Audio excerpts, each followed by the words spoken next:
to have your questions. Feel free to note them out throughout the session.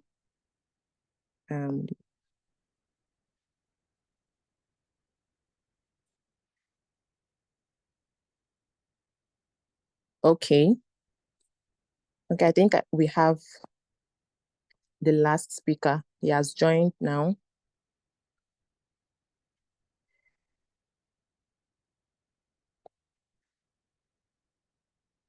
Okay. All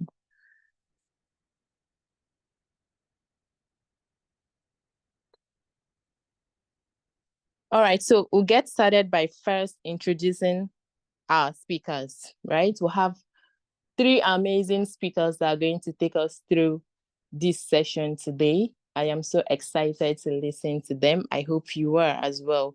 So our first speaker is Jibola Salvador. He is a secretary of the Nigerian Bar Association Young Lawyers Forum. He's a senior partner in Ajibola and Salvador law firm, and he heads the firm's dispute resolution, maritime and aviation, real estate and construction practice group. So Jibola Salvador is going to be sharing insights on, business formation and liability protections. What are the legal implications of having different business structures? So he's going to tell us which business structure is better fit for your business or your company. Is it a sole proprietor? Is it a limited liability company? Which is better for you to delve into? So the second speaker is Mohammed Adam.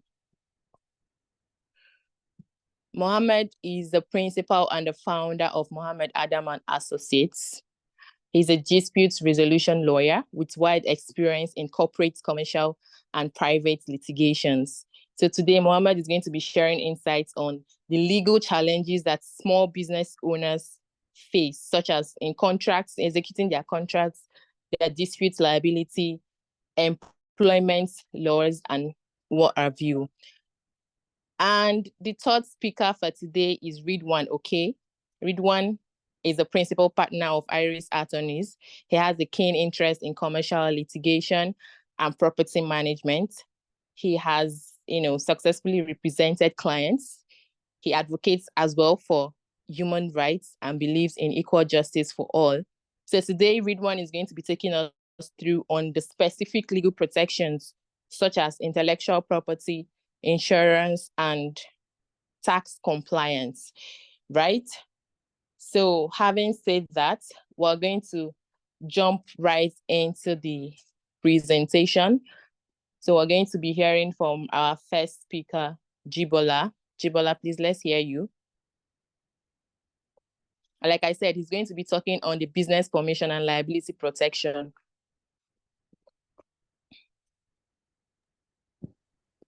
Hello, good morning, everyone.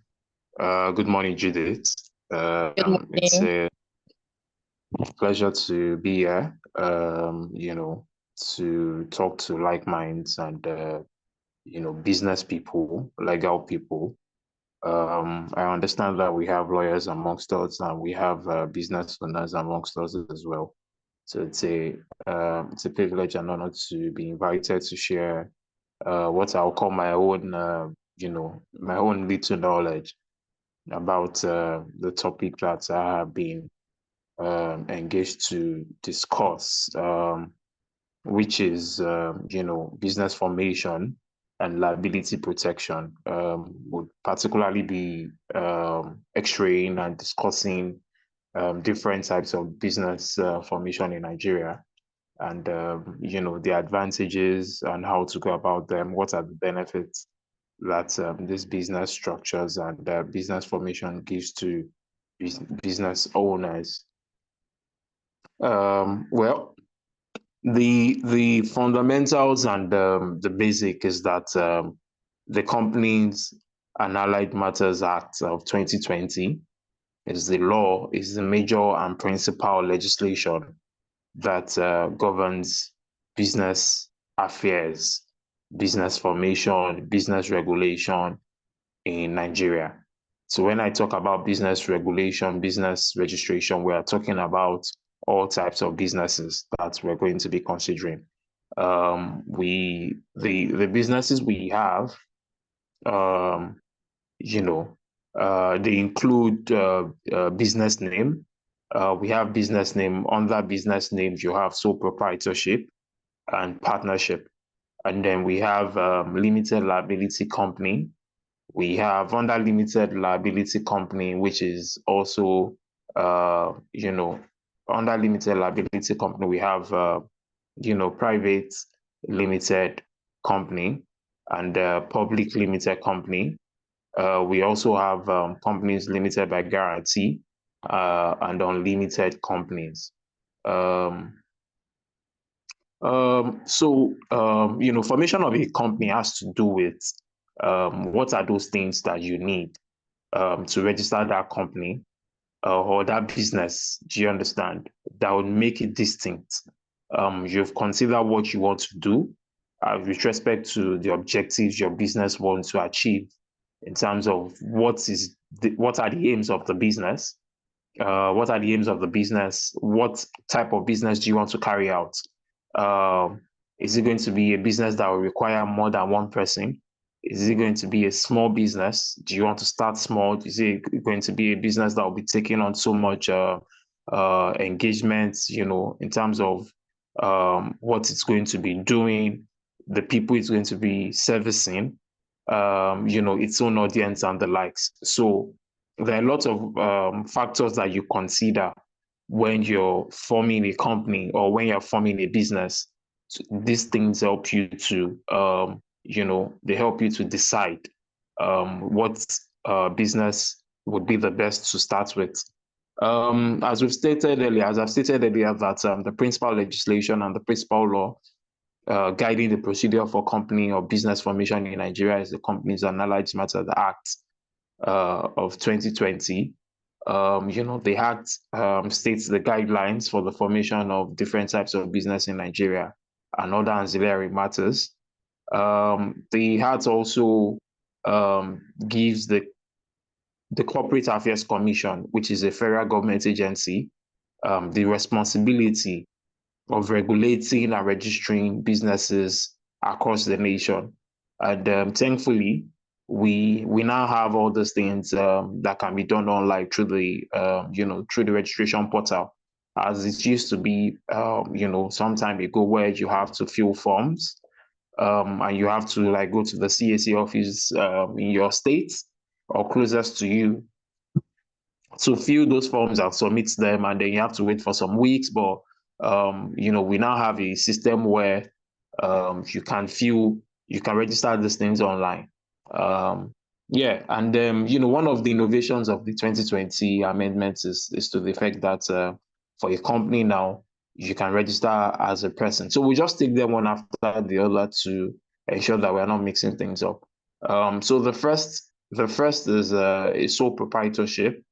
Sole proprietorship, we have, I listed them earlier. So we have sole proprietorship, we have partnership, we have private limited company, public limited company, company limited by guarantee, and unlimited company. We'll first of all take reasons why, because people need to know why should I register my business? I already have a name, I already have my customers, they're already patronizing me in my area, in my church, they know me, I'm selling chin-chin, I'm baking cake for them, they already know me, and they pay into my personal account. It's a stress-free, whenever they send money, I can see it. Do you understand? So some business people are okay in that comfort zone. So if you're telling someone to register, you have to tell them what are the advantages. Well, why should I register my business? Without even delving into the particular type of business, people need to understand why they need to, the general reasons why they need to register their business. So we'll just take them briefly. The first one is, it allows you to avoid personal risks and liability. Registering your business as a business owner would ensure that your personal risk and liabilities are reduced or eliminated, depending on the type of business you now decide to go for. There are types of companies or businesses that the personal assets of the owner cannot be seized or cannot be lent to pay back the debt incurred by the business. So when that business is registered as a separate legal entity, such as like a limited company or a private company or a public company, the owners of the companies or the owners of the shareholders of the company, their assets, depending on the circumstances of the case, cannot be seized to pay back the debt incurred by the business. Then you also have things such as it attracts investors and it helps loan financing. If your business is registered, it makes it easy for someone that wants to put money into it to understand and see you as an organized person and see the business as something that, yes, this is formal. We are not having an informal relationship in terms of business. So the person is satisfied, and it increases that ability to attract investors. And then financing as well, you want to either get finance from governments or NGOs or even banks or finance companies. One of the things they will ask you, the first thing they would even ask you is your business registered under CAC? And we say no, it's as good as you've closed the door of your chances. You shut the door of your chances to get such investment or such loan financing. The next one is reputation. I mean, registering your business in Nigeria boosts the reputation of your business. It ensures that, and it gives a message, it drives home a message that your company or your business is fully committed to its work and it has stability. The another advantage is access to corporate bank accounts. So if you're operating a business name, sole proprietorship, or a partnership or company, limited liability company, or it gives you that access to the business will now have its own name. So if you are registering something like Apt Response Limited or Apt Response Enterprises, that Apt Response now has its own business account. It has its own company account. So if someone wants to pay to you, you give them that account to pay, and it gives them that assurance. Because if I'm a customer, or I want to give you a contract, and then you are giving me your personal name, yes, I know it's you, but if you're giving me your company account, it gives me more assurance that, yes, this person knows what they are doing in terms of business and in terms of the services they'll be rendering. So it gives, it enables the owner to separate even personal activities from that business activity. So you're able to know, oh, this is XYZ has come into this account, XYZ amount is going in as an expenditure, and XYZ is a profit I'm making from that business, rather than mixing up with your private or your personal activities and your personal funding. Then the last one is, there are several reasons, but because of time, we just take the most important ones. It's the legal protection and unique identity the business gets when it's registered with the Corporate Affairs Commission. A business name, a company becomes unique, and nobody in the country can use that name. Do you understand? Either it's a business name or a company name, it is unique and personal to you, and for the fact that you have registered it. And then it protects your corporate image, it protects your business name, it protects your brand from either impersonation or misconception or misleading the general public. So because even as you have it now, CSO would not register a name that is the same. Do you understand? And I mean, there are times when they make mistake, and the law now affords you the right to write to CAC to say, to petition them and say that this name was registered after mine, maybe it's an oversight, and call CAC to register that company or change the name of that company or that business name. So would quickly move to what are the advantages? What are the advantages of registering a sole proprietorship? Why should you? I mean, we've discussed why you should register a business, like register your business. But now we're going deeper to consider for small business owner, what are the advantages? I mean, I want to start my business, and I'm looking at the business types of the forms of businesses in Nigeria, as we have stated earlier, and I want to decide what entity is best for my small business. Well, starting a small business can be, it's a process. You have to come up with a business strategy. You have to look at your audience, long-term financing and all that.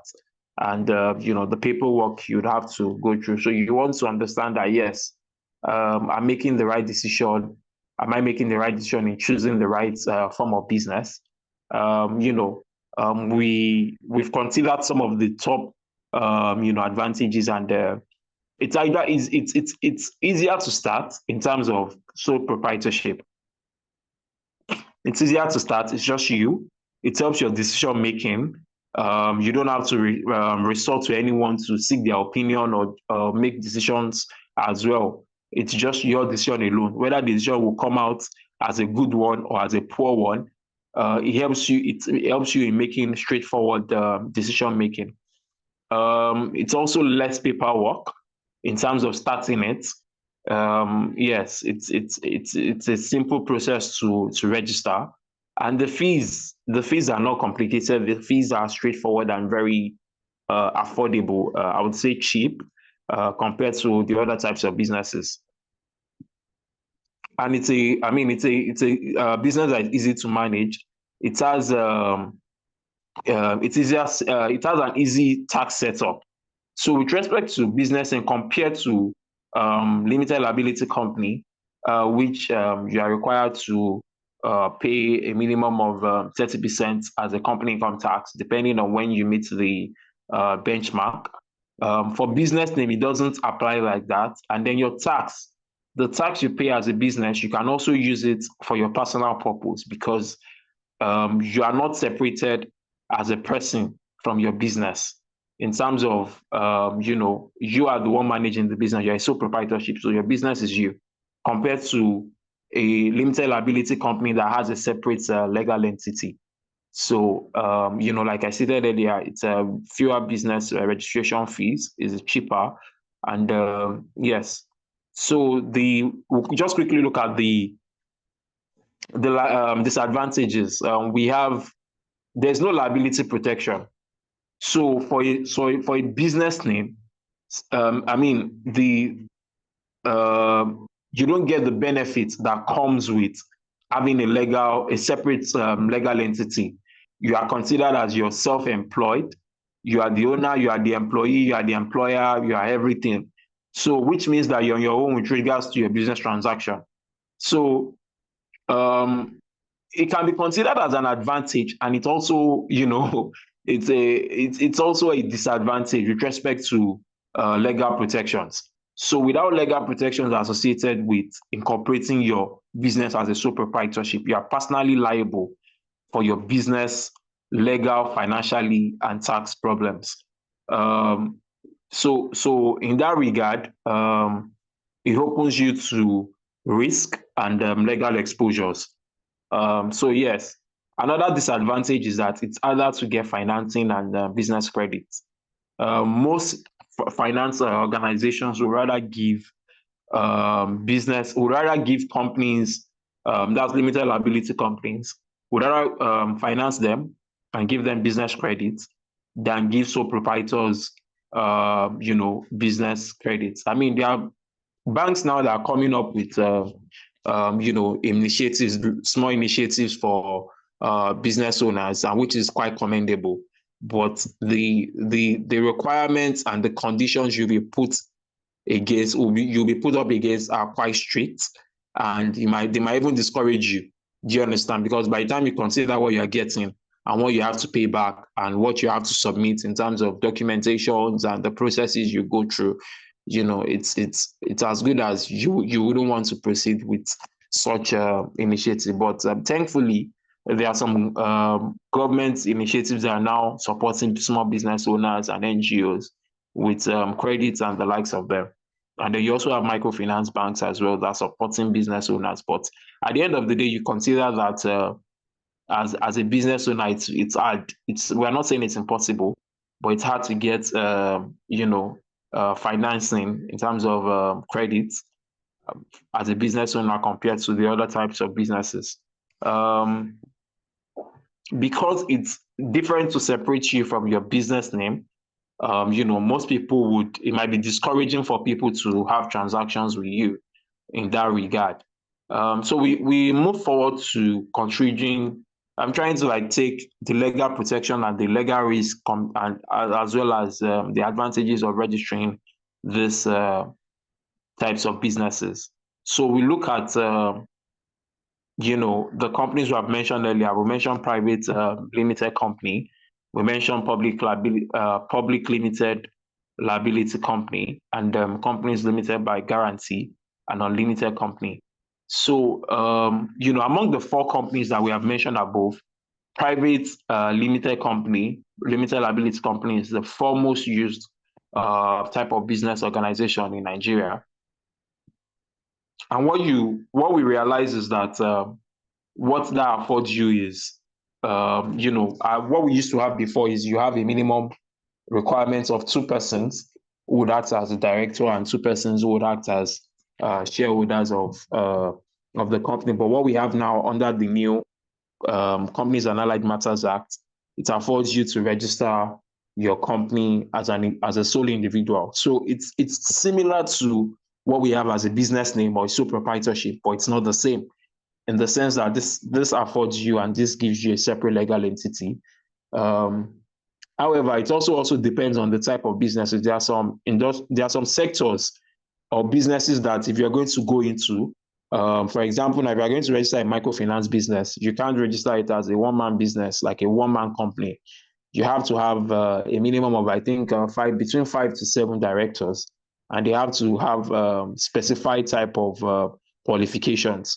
So if you're going to register a private limited liability company, you have to understand that, okay, are they specified regulated industry rules? If I'm going into microfinance banking, if I'm going into oil and gas, depending on the type of oil and gas service I want to also render, are there specific type of rules that have been made by those principal regulators for me to follow? So you will not only consider CAC regulations and directives, but you also want to consider those, industry regulators as well. So for private limited liability company, like every other one, it affords you liability legal protection away from your business. So your assets are separate. Generally, that's a general rule. Your assets are separate from what you have as a company. So the company its own has its own assets, and the directors are generally not liable for the acts of the company, although there are exceptions to that. But because of time, we might not have to go into those nitty-gritties or those details. So one of the advantages of having a private limited liability company is that, like I said, the shareholders' sorry, Salvador. Can you hear me? Sorry to cut Yes, I can hear you. I was actually sending you a direct message, but I think you are not seeing that. Can you try to round up in about 2 minutes? Yes, okay. I'll do that in a few minutes now. Yes, I've seen your message. Thank you. Thank you very much. So I will just run through it. So private limited liability company, affords you that ease of doing business. It's easier for you to enter into contracts as a company. It gives you that credibility for your clients, and then it attracts investors. You have access to capital. It gives you limited disclosure requirement in terms of privacy and confidentiality. Your business is separate from you. It also gives you tax advantages because even under the tax, you have to have a certain turnover to be able to be under the tax bracket of the 30% annual income tax. So for a private limited company, those are some of the advantages as I've stated.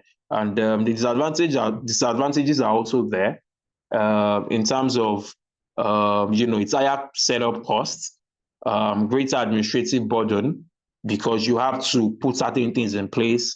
You have to have your annual general meeting, your financial reporting has to be there. It can seem taxing. Those are like the disadvantages, and compared to sole proprietorship. For public liability company, what you have is a situation where the directors, the shareholders of the company are members of the public, and then it's on the stock exchange. So it's different from what you have as a private liability company, because you're raising capital through public issues of shares. So you're not raising capital through it's not like a close-knitted company. The company has an opportunity to market its shares and list it on recognized exchange. For example, now we have the Nigerian Stock Exchange. So a public company can sell its shares to the public, and anyone that is able to invest their money, and then it's much larger than a private company. So if you're a public company and you want to have more access to funds, it's something that you can consider rather than private liability company. And then it gives you other financial opportunities. The growth expansion opportunities too are also there. Then the profits are quite prestigious. So if you're an individual and you're looking at, okay, you want to invest in a company, you're also looking at the profile of that company, and then is it a private company, is it a PLC? And then it gives you that confidence. Then the transferability of shares. The shares of a public liability company, they are more easily transferable than those in a private. If a share is quoted on a stock exchange, the shareholders and potential shareholders will find it easier to transfer their shares in the company than to a private, compared to a private company. Then the disadvantages are there. You have additional regulatory requirements. They are quite cumbersome. Compared to a private company that you need not have a company secretary, a public company is required to have a company secretary. The higher level of transparency is required, in terms of financial reporting and, scrutiny and accountability as well. Then you are vulnerable to takeovers, because a public company, you can have, a group of people who are shareholders come together and say they want to take over the company and all of that. You have such things that like hostile takeover. If the majority shareholder agrees to a deed, you have things like that to a public company and the likes of it. So because of time, I think I'll leave it here. Then if there are questions, then we'll leave it open-ended for people that also have questions. Okay, thank you so much, Salvador. We cannot overemphasize the importance of having your business or your company registered, right? Imagine building a brand. Everybody already knows you for that brand, but it's not registered. And another person runs to register it, and the person can even come back to sue you for passing off, regardless of the fact that you were actually the brain behind that brand, right? So we have seen that it's important to register your company, whether as a sole proprietor, as a private limited company, as a public limited liability company, as a company limited by guarantee, or as an unlimited company. Because of time, we may not be able to delve into the details, right? But that's why you have lawyers. Anyway, so moving on to the next speaker. Our second speaker, Mohammed Adam, is going to be sharing insights on the legal challenges that small business owners face, right? So we're going to have him talk to us now. Kindly note your questions. You can write them down in the question and answer parts, so that at the end of the whole presentation, we'll just take the questions. If you're directing it to any of the speakers specifically, you can also note that as well. So Mohammed, please, let's have you. Thank you.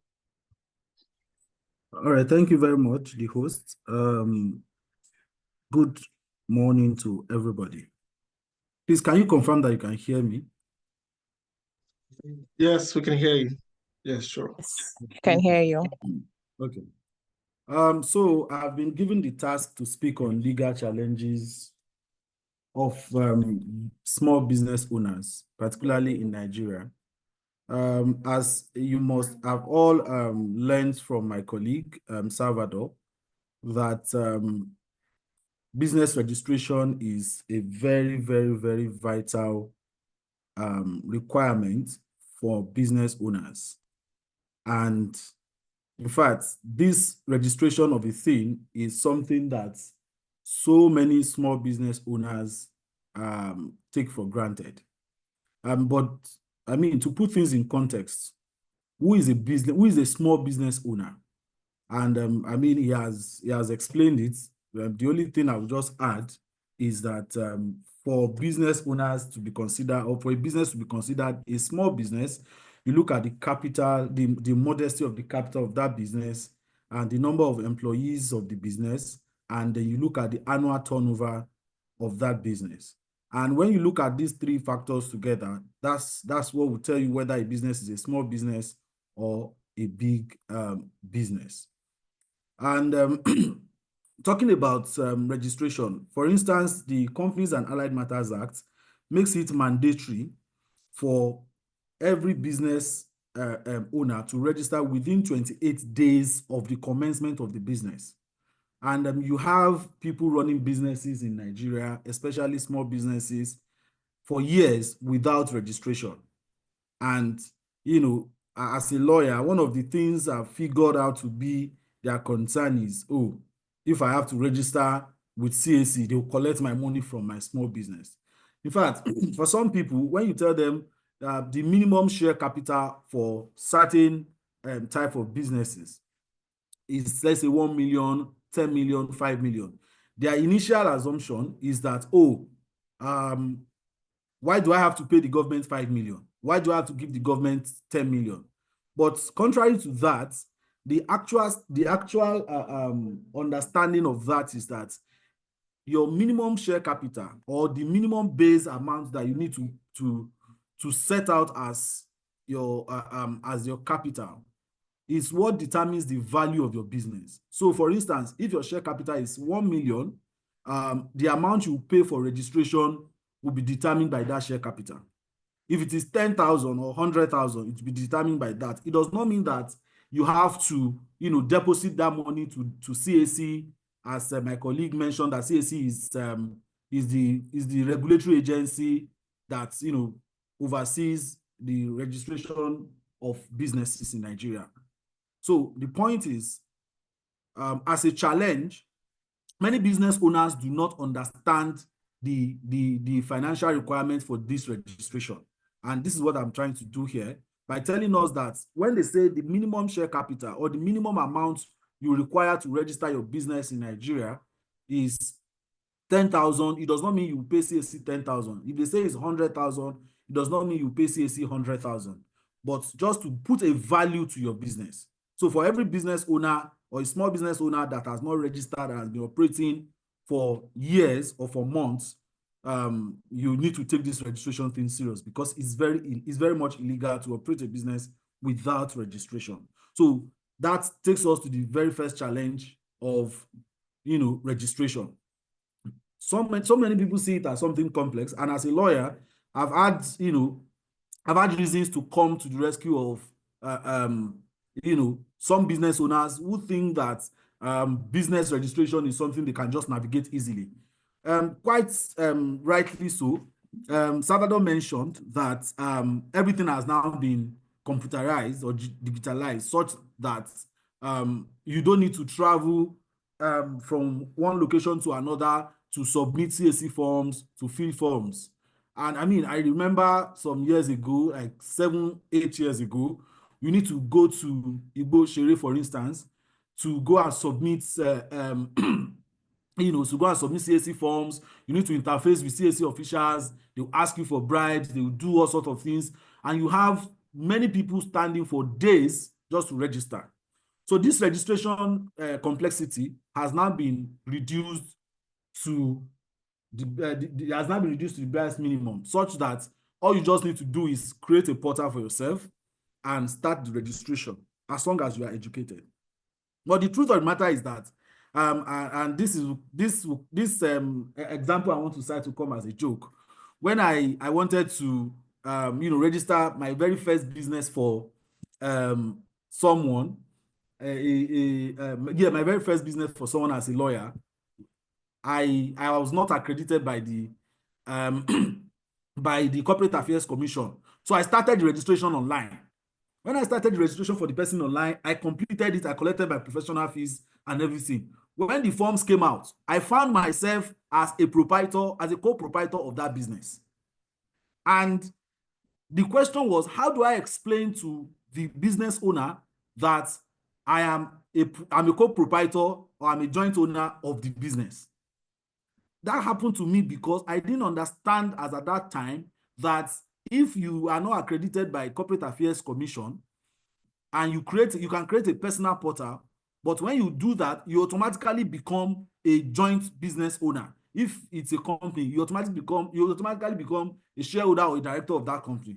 So there was no explanation that came to my head.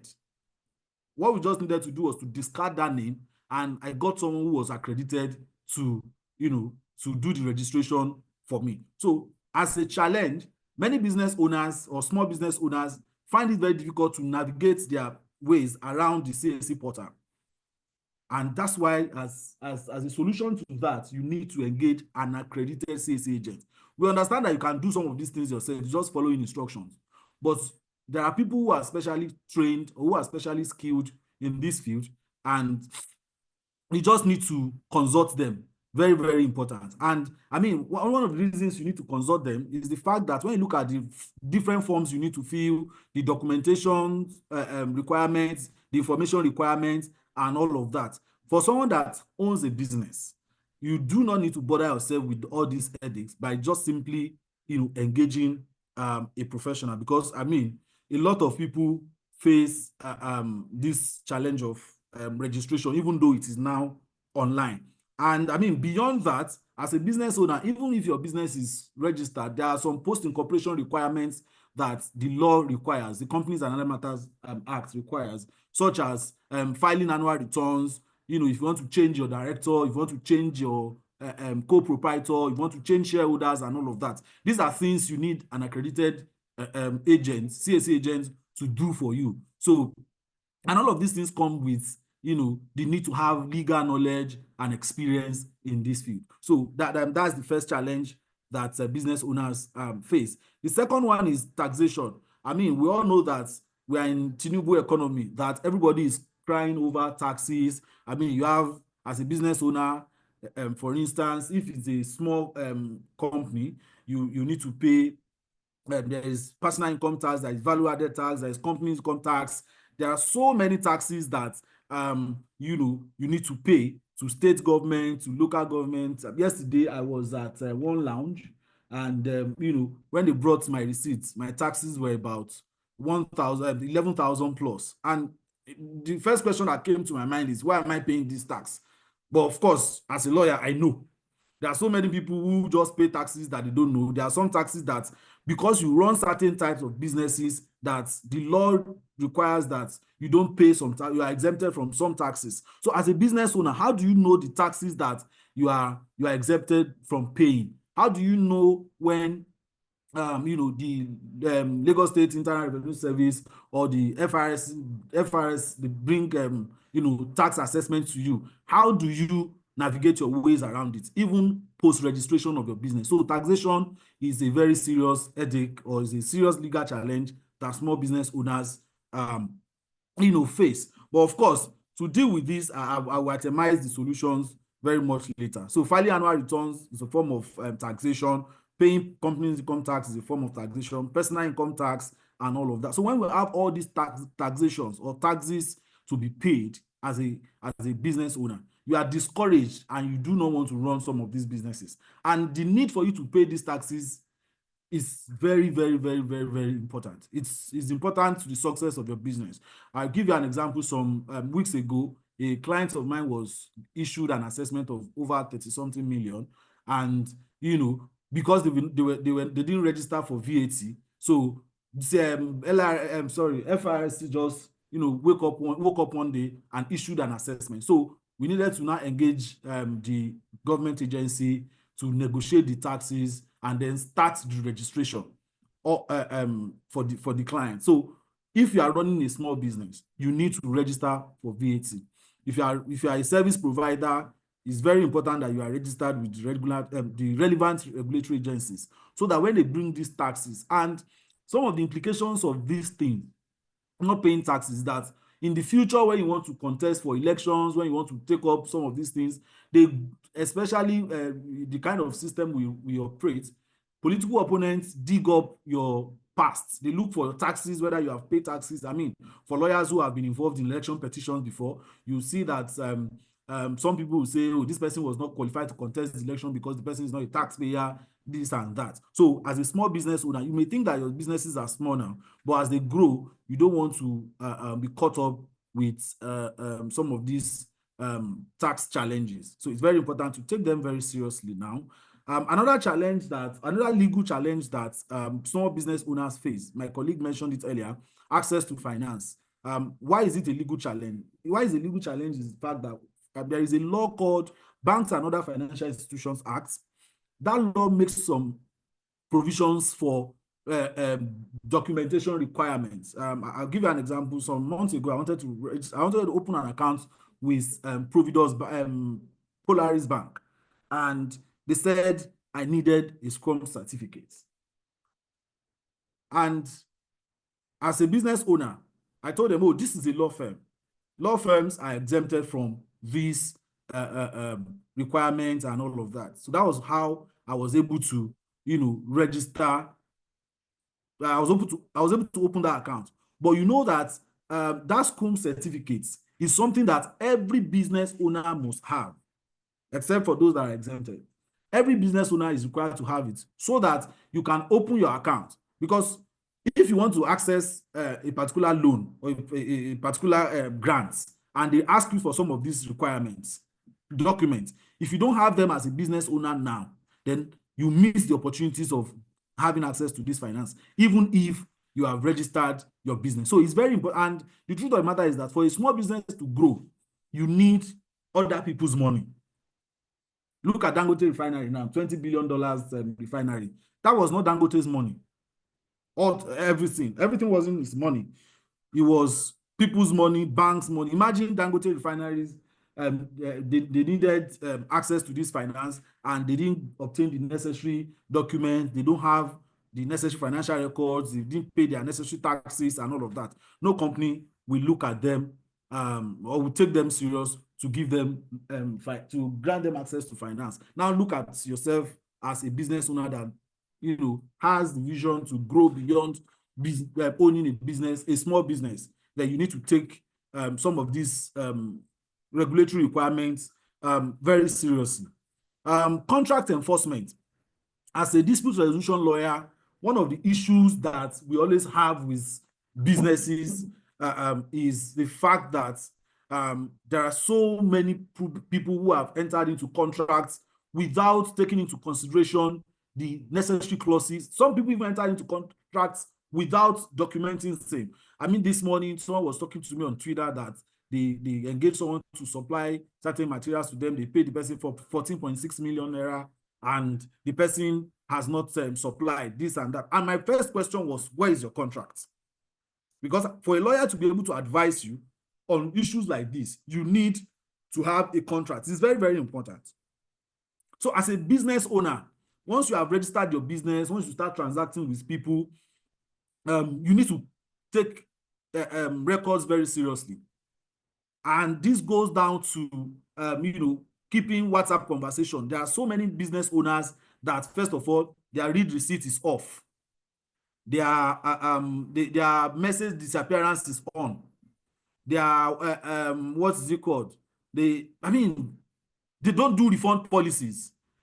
They'll tell you, before you see some businesses, they will put it on their social media accounts, no refund policy. As a business owner, you need to understand that no refund policy is illegal. You need to understand that you cannot enter into a contract with someone, and if you do not perform your own part of the contract, properly as expected, you cannot say you do not want to refund. If you do not, I'm not done. I'm still talking. Thank you. Sorry, please. If you do not take contracts seriously, and contracts can be in any form, but make sure that as a small business owner, your contracts are not in oral form, because to prove it is very, very difficult. But text messages, if a client wants to talk to you on phone, say, please, can we chat? Please, can we chat on WhatsApp? Can we chat on Twitter? Can we chat on Facebook? Can we chat on Instagram? So that when there's a need to enforce contracts, as a business owner, you are not confused. Because your WhatsApp conversation with someone, sorry, it's a form of contract.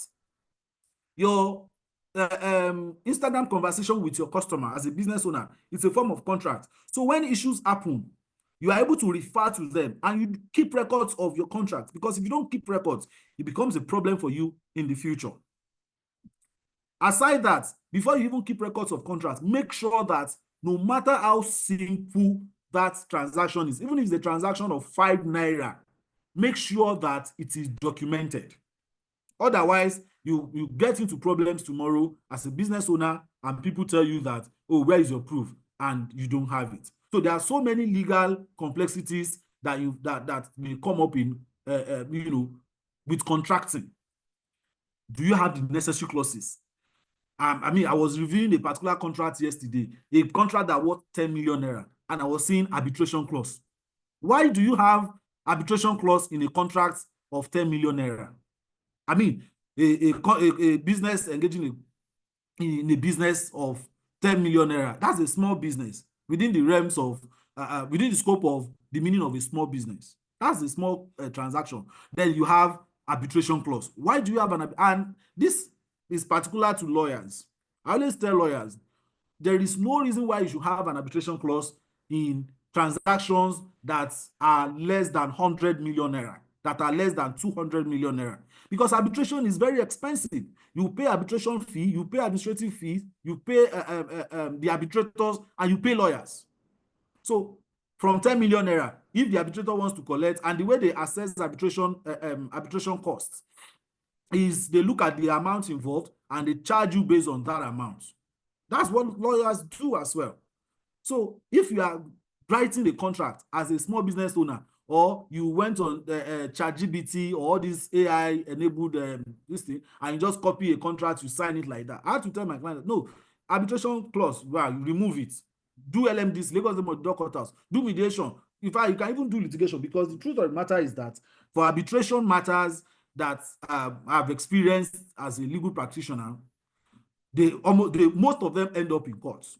So why do we have to waste our time with arbitration? But that's a different conversation that commercial dispute lawyers are currently having. But the point I'm trying to make is that when you are drafting contracts as a small business owner, please ensure that you are not putting clauses that will haunt you tomorrow, or you don't just go and copy agreements out there and send it to the other party to sign. It may backfire later. Intellectual property protection. I won't talk about that because the third speaker is going to be talking about intellectual property protection. But what I want to mention to you here is that your names are as unique as your businesses. So when you are registering a business, it's a unique name for you. And Salvador mentioned earlier, there's a legal protection against third-party usage without consent. Once you register a business, so many people don't know that their names are so unique. They just come up with a name and they start using it without registration. Then another person will use it. That's why you have issues about intellectual property, intellectual property challenges.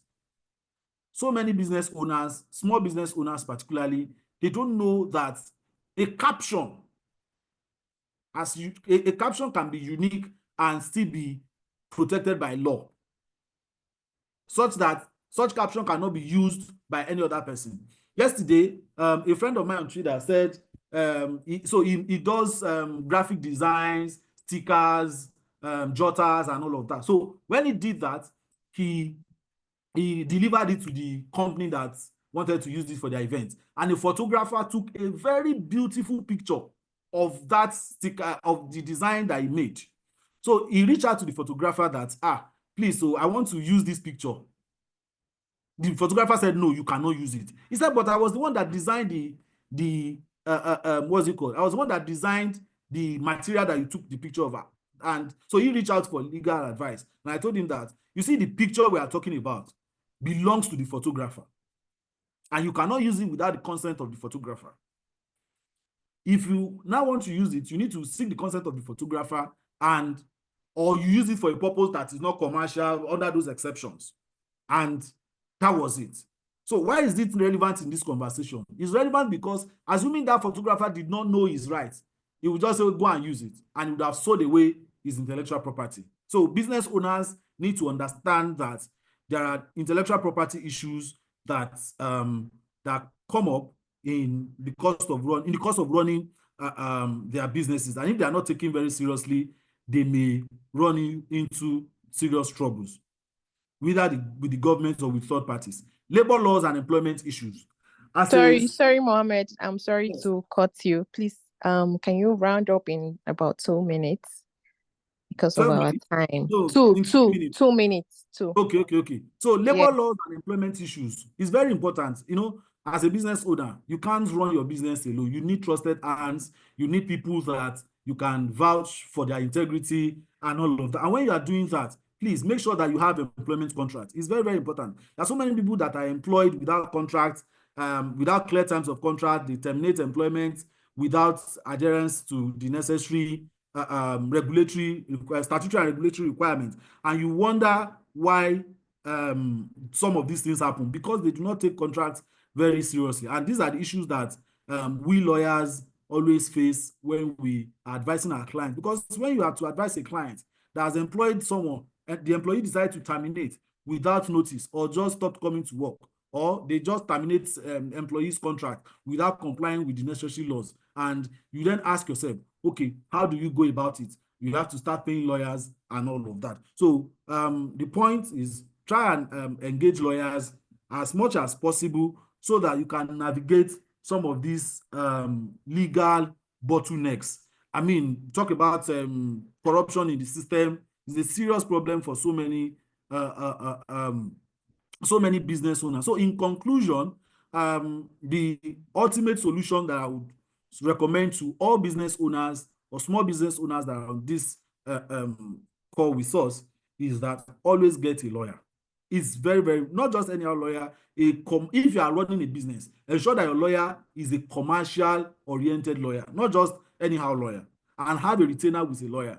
You know, when you have a retainer with a lawyer, it's so important to your business that if you put a lawyer on a retainer, 200,000 every year or 100,000 every year, it saves you a lot of money in the long run, such that you pay less when the lawyer advises you properly. But don't assume that you can do all things yourself. If you are running a business, ask yourself, do you want to make profit, or you want to have a business?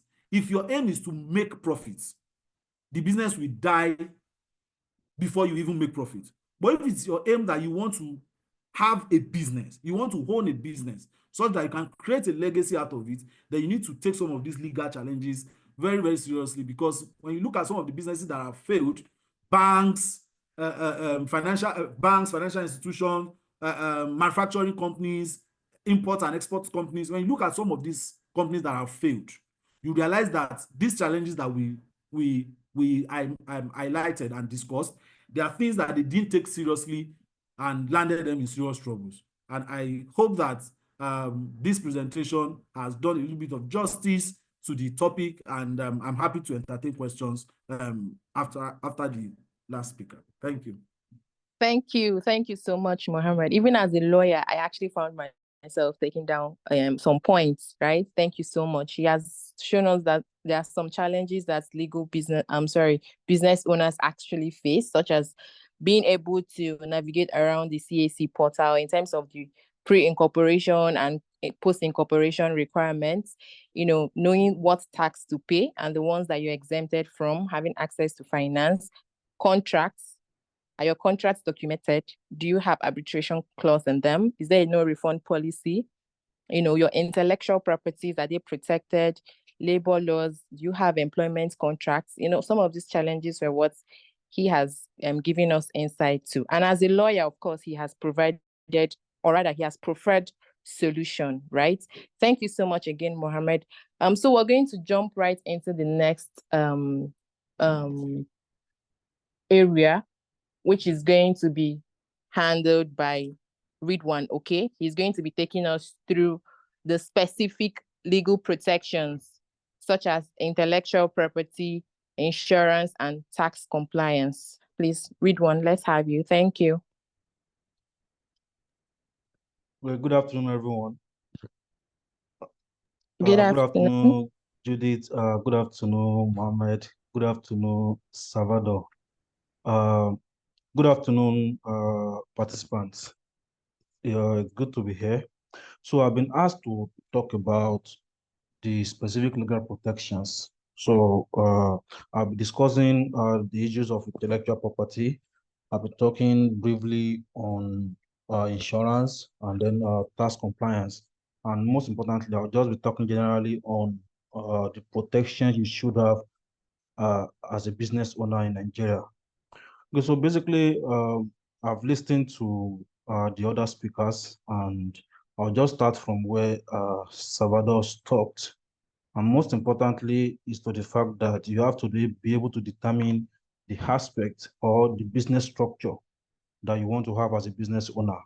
What best serves your interest? Is it a limited liability company? Is it a business name? Are you looking at partnership or whatsoever that fits right into your business?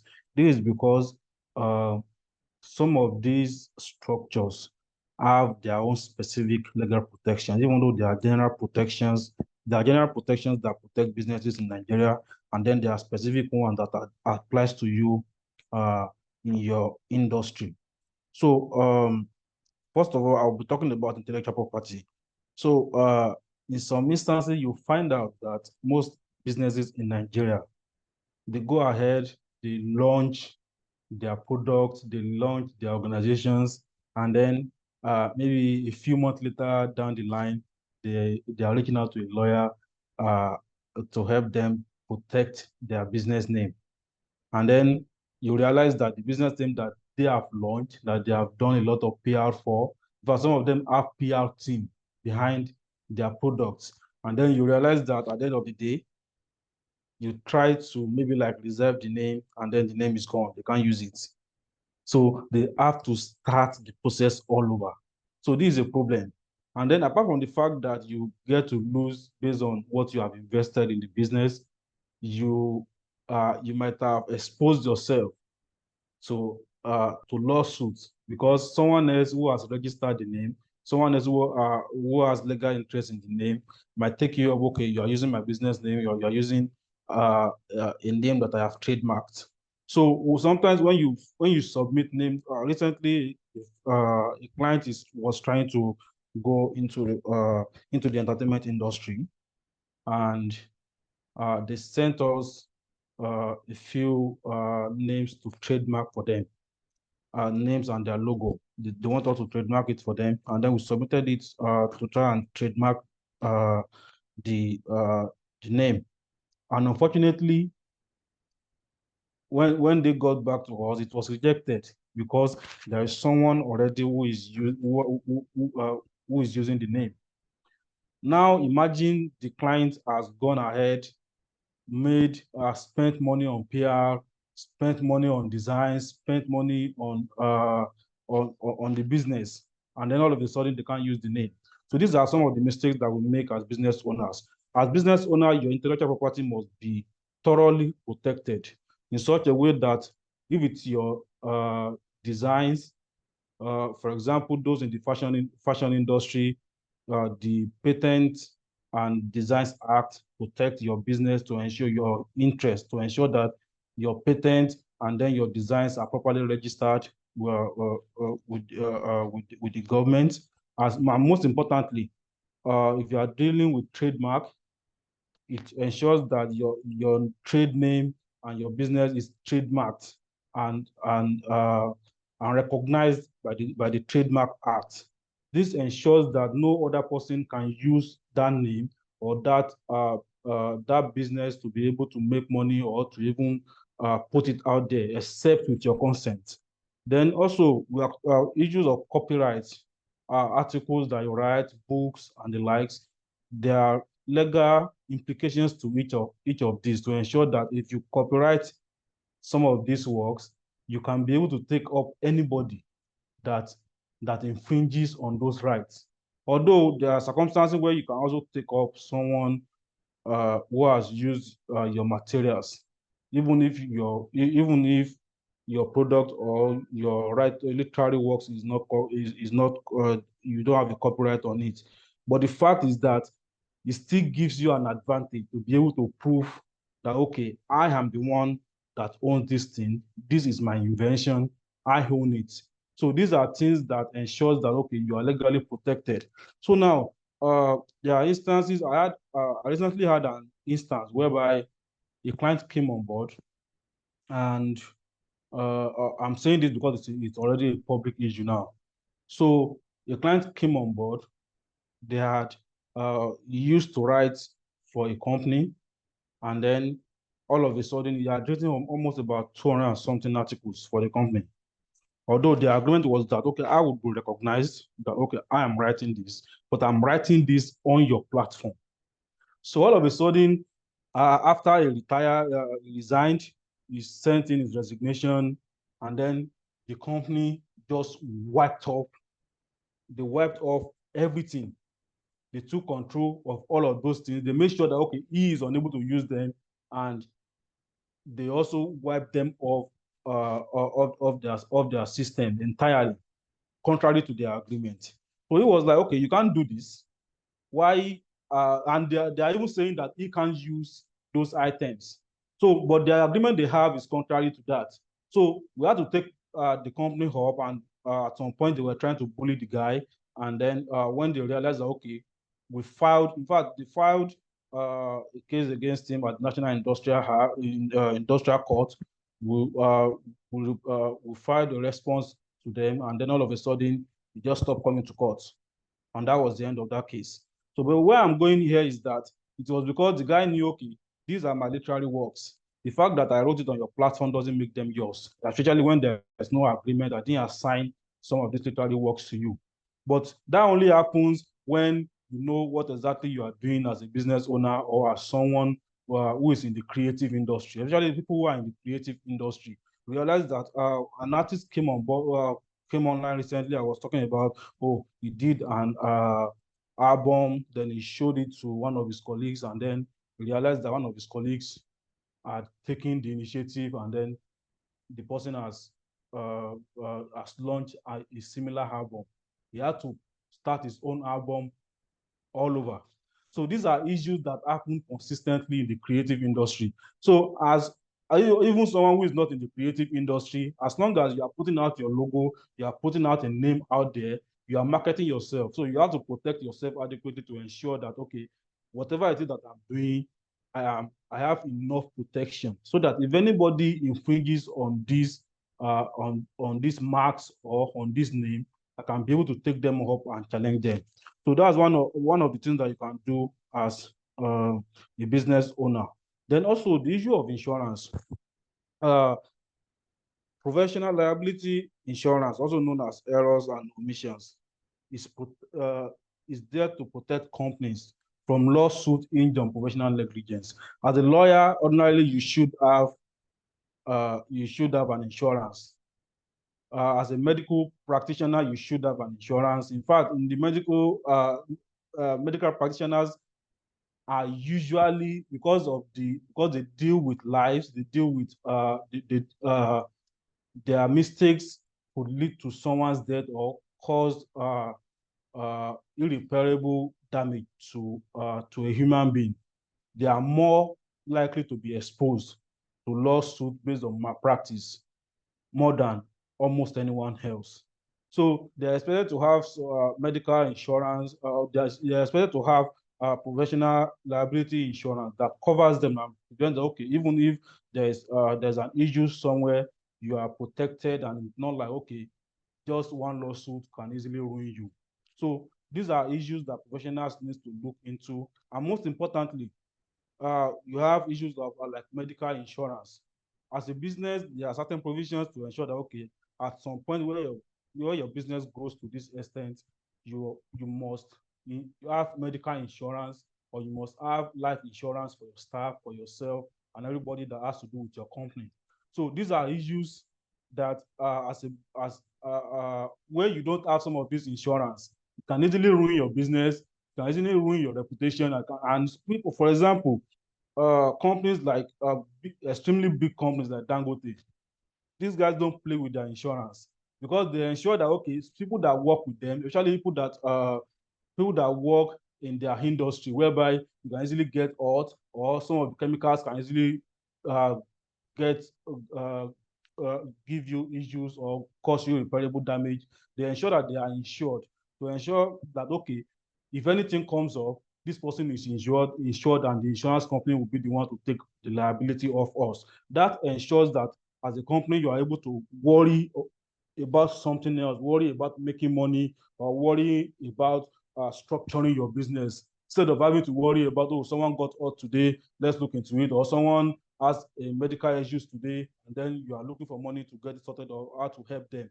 It ensures that even your employees are okay and they are happy to work with you because they know that if anything happens to them, they are covered, and then they don't have to worry about anything else than, okay, let me just put in my best and ensure that the company does what it's supposed to do. And then tax compliance. And I always advise, even for a small business, to ensure that when you are coming on board as a small business, that you have, even if it's not an accounting firm in-house, you can add them on retainer, or an agreeable retainer that you can use, that, okay, advise us, how do we do this, how do we get this done? Because they are also professionals and they advise you better on what to do. You have issue of tax, issue of structuring your payments, invoices, and the like. These are things that professionals can help you do. And to be honest, it costs you less to put some of these things in place than when you are trying to solve a problem. If you have accounting issues, people will steal your funds, you will lose money, and then you won't even be able to take right decisions for your company. For example, when some companies would have, there are some penalties.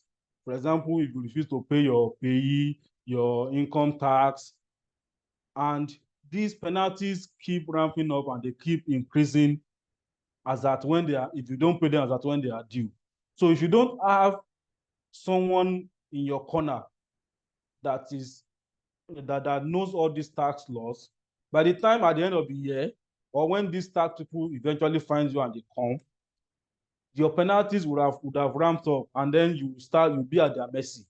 But when you have paid some of these things when they were supposed to be paid, you won't have to worry about a thing, because you have done what you are supposed to do. Even if there are lapses here and there, which is normal in business, it's something that it will be in your control, and not just this thing. Okay, I'll just give an example. Recently, about last week, someone called me from Alausa. They were telling me, we haven't seen your company's payee for last month.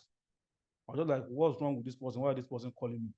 So I called the accountant, and he was like, okay, the person has called him too, and he was like, they should check their system, because obviously something is wrong somewhere, because we already paid, and we paid within the time frame that we ought to have paid. So what exactly is the issue? Why are you calling me? Because I was surprised and all of that. But the fact is that, okay, for example, someone was calling me because they felt, okay, we have not done what we were supposed to do. But I was able to answer them like, what's wrong with you guys? What are you doing? Because I know I have done exactly what I'm supposed to do. So why are you calling me? So these are the issues as a business owner. And then also the general compliance law.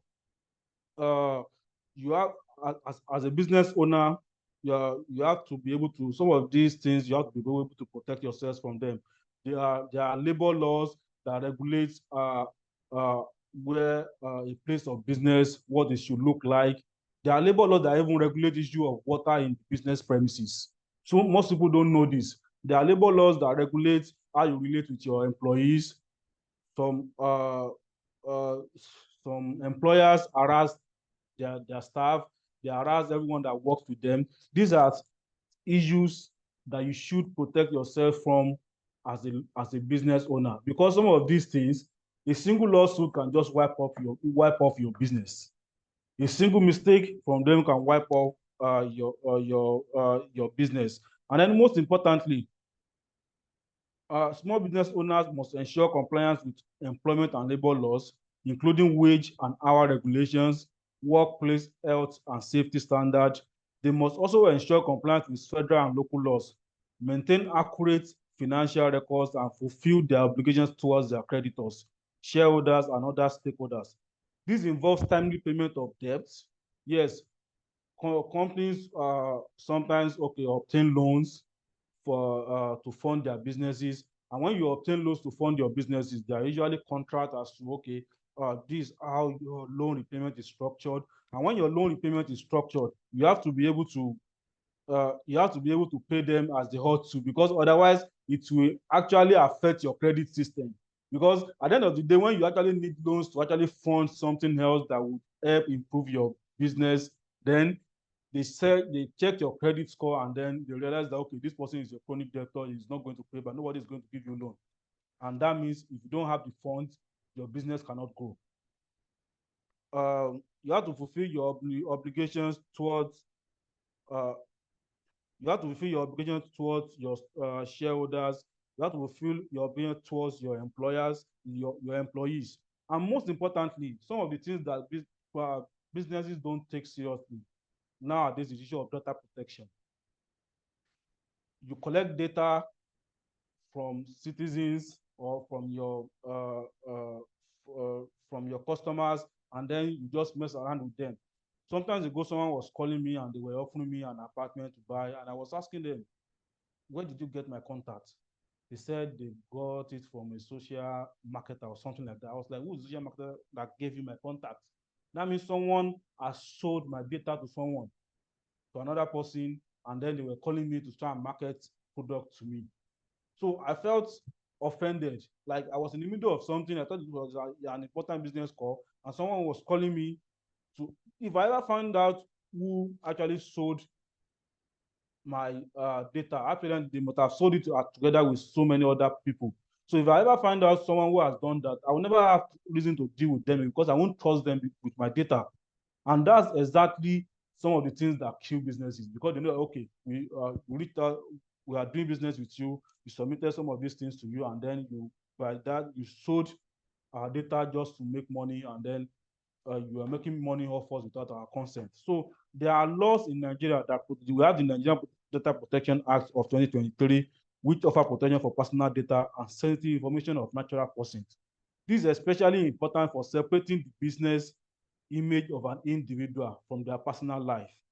So, and then also, just to be able to round up, there are some specific requirements for you as a business owner, even after you have registered your company. I think Mohammed mentioned the issue of SCOMO.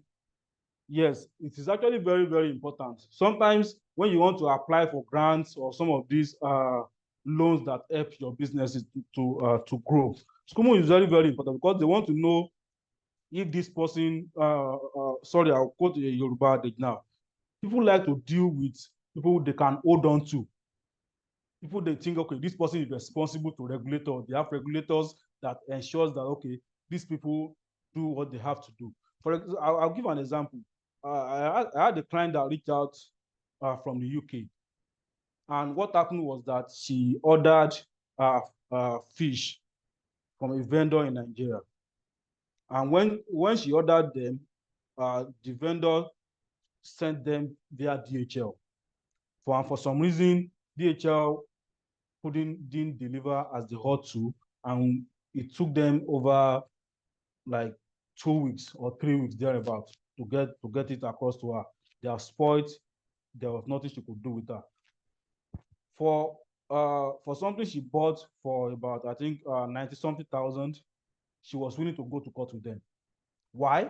Because she believes that, okay, you have wronged me, and then you ought to address my concerns. And the only reason she was going after them was the fact that, okay, you guys have not been up and doing with regards to addressing my concern, not even about the fish or anything now. Because where I am from and where I am, regulators take care of these things and they protect you to the full extent of the law. You are responsible to your regulators. But just because in Nigeria you feel you can do anyhow, you feel you can do anything you like, then you treat your consumers like they don't mean anything. So people want to know that, okay, you are responsible to your regulator. Your regulator can actually regulate you properly to ensure that you deliver to your consumers. So certificate and registration like this ensure that, okay, convince them that you are a serious person. For example, your CSC registration, your SCUMU registration, and most importantly, they are in your industry. For example, if you are in the real estate industry now, you know that, okay, there's a body known as LASRERA, and that LASRERA ensures that, Judith, Yes, yes, you sent me a personal message, right? yes. But that was like 10 minutes ago. So can you just round up in maybe 2 minutes? Okay. I'm so sorry for that. I'm going to round up now. So where I'm going specifically is that when people want to deal with you and they want to ensure that they have a business with you, what they want to see is that they want to see someone that is responsible, someone that they can hold on to, and Yoruba people will say, and that is someone that they can easily trace and look into. So if you don't have some of these, your CAC registration, you don't have your SCUMU registration, if you're in an industry, maybe like real estate, there's an agency known as LASRERA. That's the agency that regulates real estate bodies in Lagos State. And then if you are maybe in the finance, the CBN regulates you. There are various laws, both at the federal level and at the state level that regulate you. So if you don't, or maybe if you are tax compliance, a client was trying to give us a job and then they were asking us whether they want to see our tax clearance certificates. These are things that people look into before they are able to deal with you. And these are things that also protect you and ensures that, okay, this person is not a liability. If we deal with them, we'll be able to like fulfill our aims and objectives, and they will also be able to fulfill theirs. So as a business owner, protecting your company and your business also ensures that you are a profit-making organization. Because if you don't protect yourself, the profit you are making, you only be using it to fund lawsuits, to protect yourself, instead of actually enjoying what you have worked for. Thank you. Thank you so much, Ridwan. It was such an insightful session, telling us the importance of protecting your business, and he went further to highlight some specific legal protections that your business requires, such as your intellectual property. Are they protected? Your designs, your logo, your trade names, do you have them protected? Do you have them trademarked? Because if not, you don't have any evidence. You go explain tire. Then as a business owner, you should have insurance in some areas like medical, life insurance, and all of that. Is your business tax compliant? Does it comply with the data protection laws that are in place? So thank you so much. Thank you for that insightful session. So we'll just dive right into the question and answer. I see that there are a couple of questions here. I'll just take them one after the other. So Sarah is asking, concerning the taxes that small business owners are exempted from paying, what are those taxes and their sections in CAMA? Okay, maybe we'll have Mohammed answer that. Mohammed, please, can you just give us a brief answer on that? I don't think there's any specific provision in CAMA, but let's just hear you. Yeah, so there are no CAMA is not a tax law. Exactly. It's not a tax law. It's only a substantive law that makes provision for business registrations, operations, and deregistration. In the event that you want to deregister, you want to be out of business. For tax laws, for taxes that you are exempted from, so for specific provisions, I won't be able to give you that here. What I would recommend for you is pick up, what's it called? What is the name now? Personal Income Tax, Personal Income Tax Act, Company Income Tax Act, and Value Added Tax Act. So when you check the provisions, you definitely find the businesses that are exempted from taxes. So the tax exemptions are usually for specific services. I mean, for instance, exported services. If I perform a legal service for a foreign company, for instance, that type of service is exempted from taxes from VAT, for instance. So some of them are sector specific, and some of them are the nature of business that you operate. So it's not just general small businesses. No. Okay. All right. Thank you so much. Suleiman is saying the large percentage of our market women are not educated enough to decipher the benefits of business registration, yet they make reasonable amounts of money from their petty businesses in the market, especially our rural marketplaces, despite the low publicity and absence of registration of their business. Now, what can stakeholders, especially the CAC, National Orientation Agency, among others, do in order to encourage such group to register their businesses? Okay, he actually directed his question to Mohammed again. Mohammed, can we have your response? Okay, so one of it's not just the market women out there that actually need this orientation. Almost everybody, even including the educated ones. But for these people, I think one of the things we can do is to collaborate with these agencies, because CAC, National Orientation Agency, they focus so much on the educated ones in terms of, as far as these issues are concerned. So what we can do is promote, I mean, for discussions like this, if there is a way we can reduce discussions like this or we can take discussions like this to radio stations, we can take discussions like this to get them published in newspapers, go to markets. NYSC, for instance, NYSC core members. I know that some NYSC members, what they do is that they go to market women, they educate them about some of these things. So if YLF, for instance, can take charge of, because I mean, the first set of members of YLF are lawyers who are currently undergoing National Youth Service. So if YLF, for instance, can collaborate with either CAC or National Orientation Agency to go to some of these women and let them know that, oh, these are the things you need to do, these are the registrations you need to do, these are the benefits and all of that. But we also need to understand that there are some businesses that you don't need to, that are not necessarily registrable.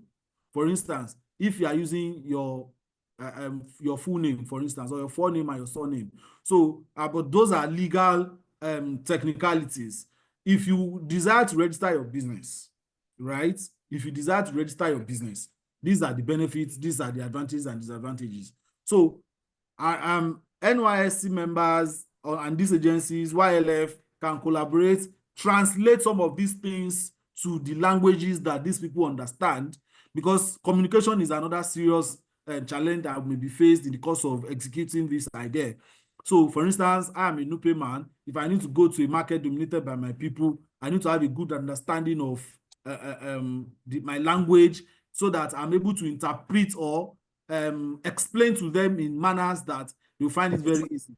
And another thing is that if there is a way registration can be automated, because you'll be surprised that some of these women, they don't have bank accounts. Bank accounts, unlike before that you go to market, they will tell you, if you are not buying, if you are not paying cash, I'm not accepting. They now have ATM cards. They now have POS machines to run their businesses.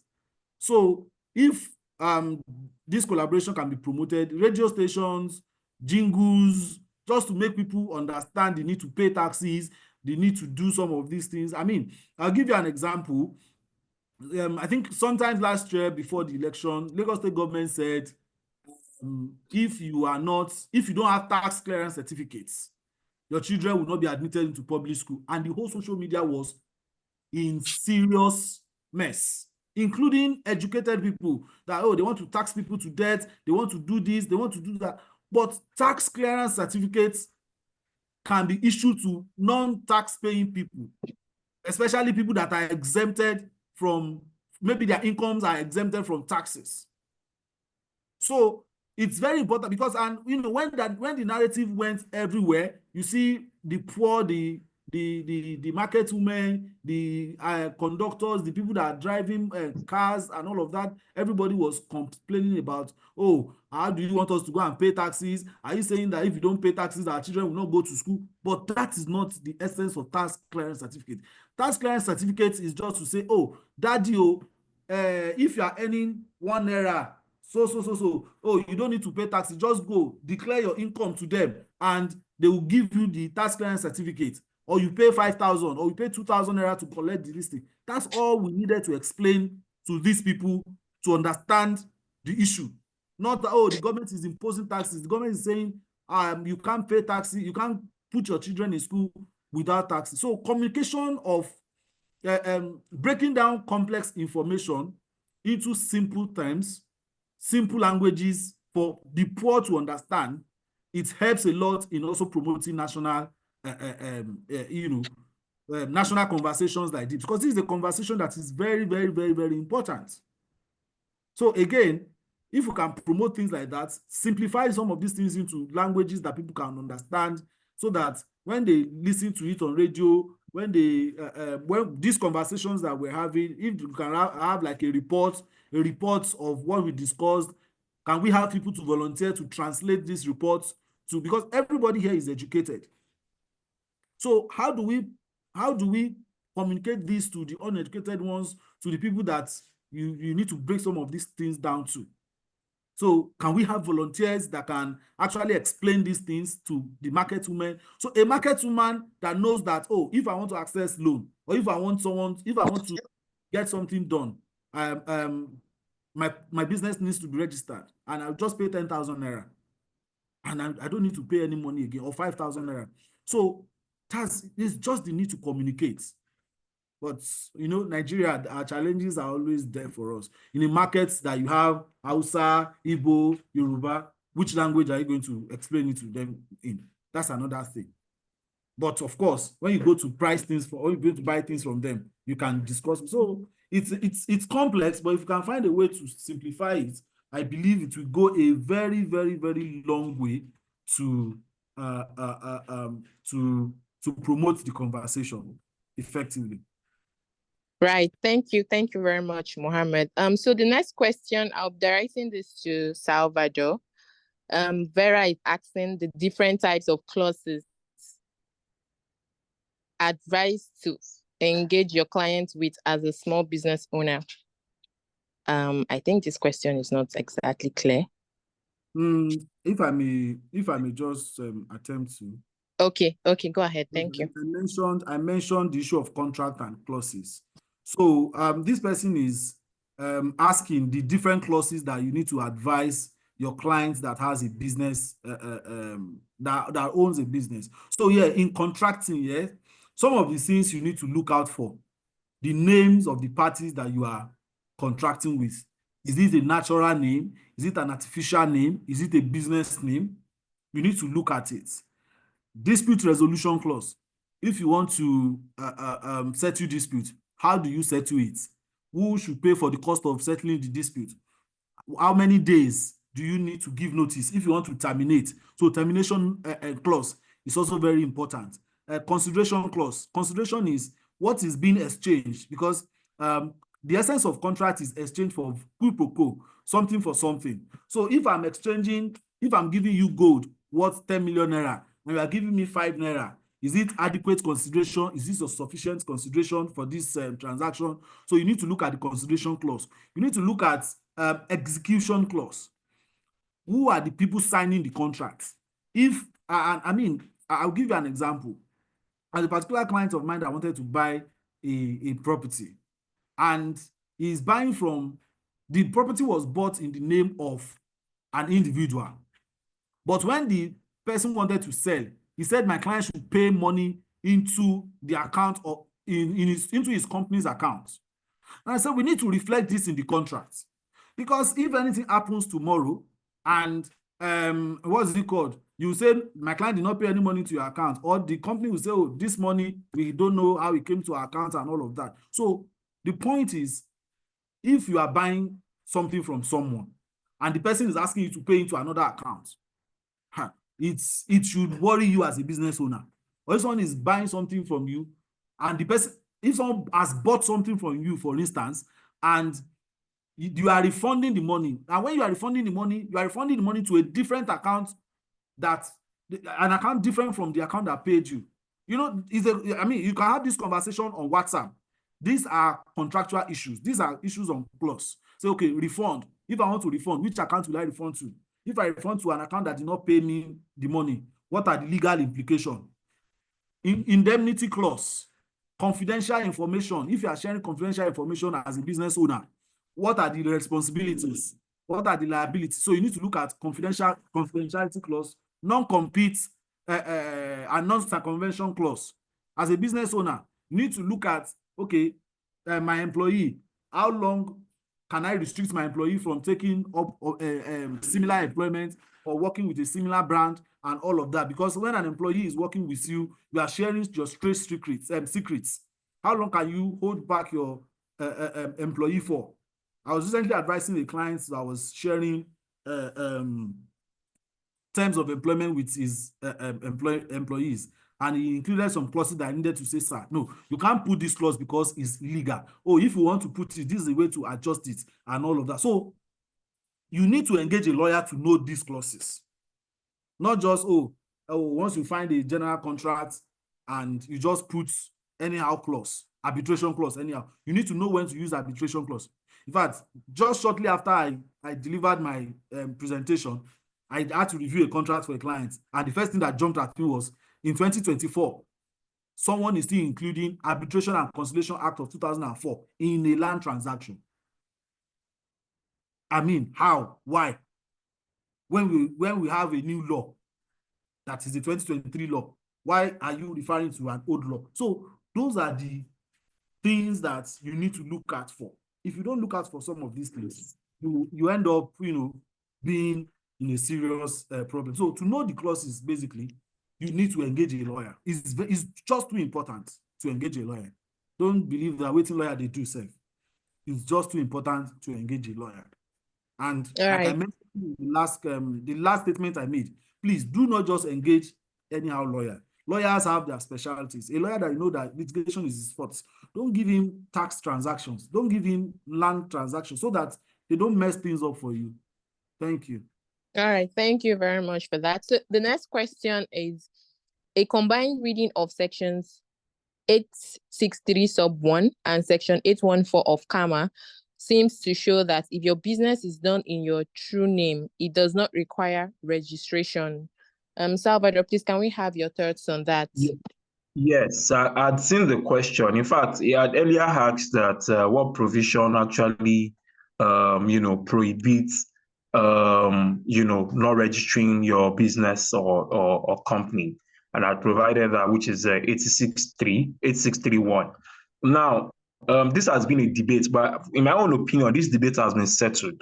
The answer to your question, anonymous attendee, is that if your business is done in your true name, it does not require registration. In fact, it does not criminalize it, which the CAMA of the CAMA prior to 2020, what we used to have is that if you don't register your business, any business that is not registered within 28 days, whether business name or whatever, it's a criminal offense.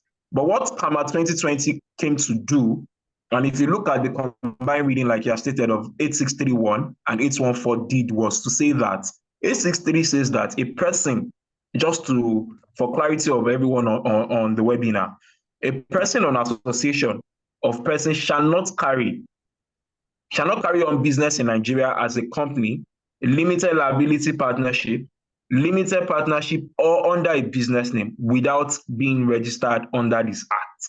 Now, the implication of that provision is, okay, so 8632 says, goes ahead to say that it's an offense, if you don't register the company. Now, the implication of that provision is that no person shall carry on business under any of those registrable structure or framework on the type of business that I've mentioned. However, the law, we lawyers always say for every general rule there's an exception. The law now gives room for other types of businesses that can operate without registration. During the webinar, I stated that it's important to do this XYZ things. What are the benefits? What are the advantages? We've stated that.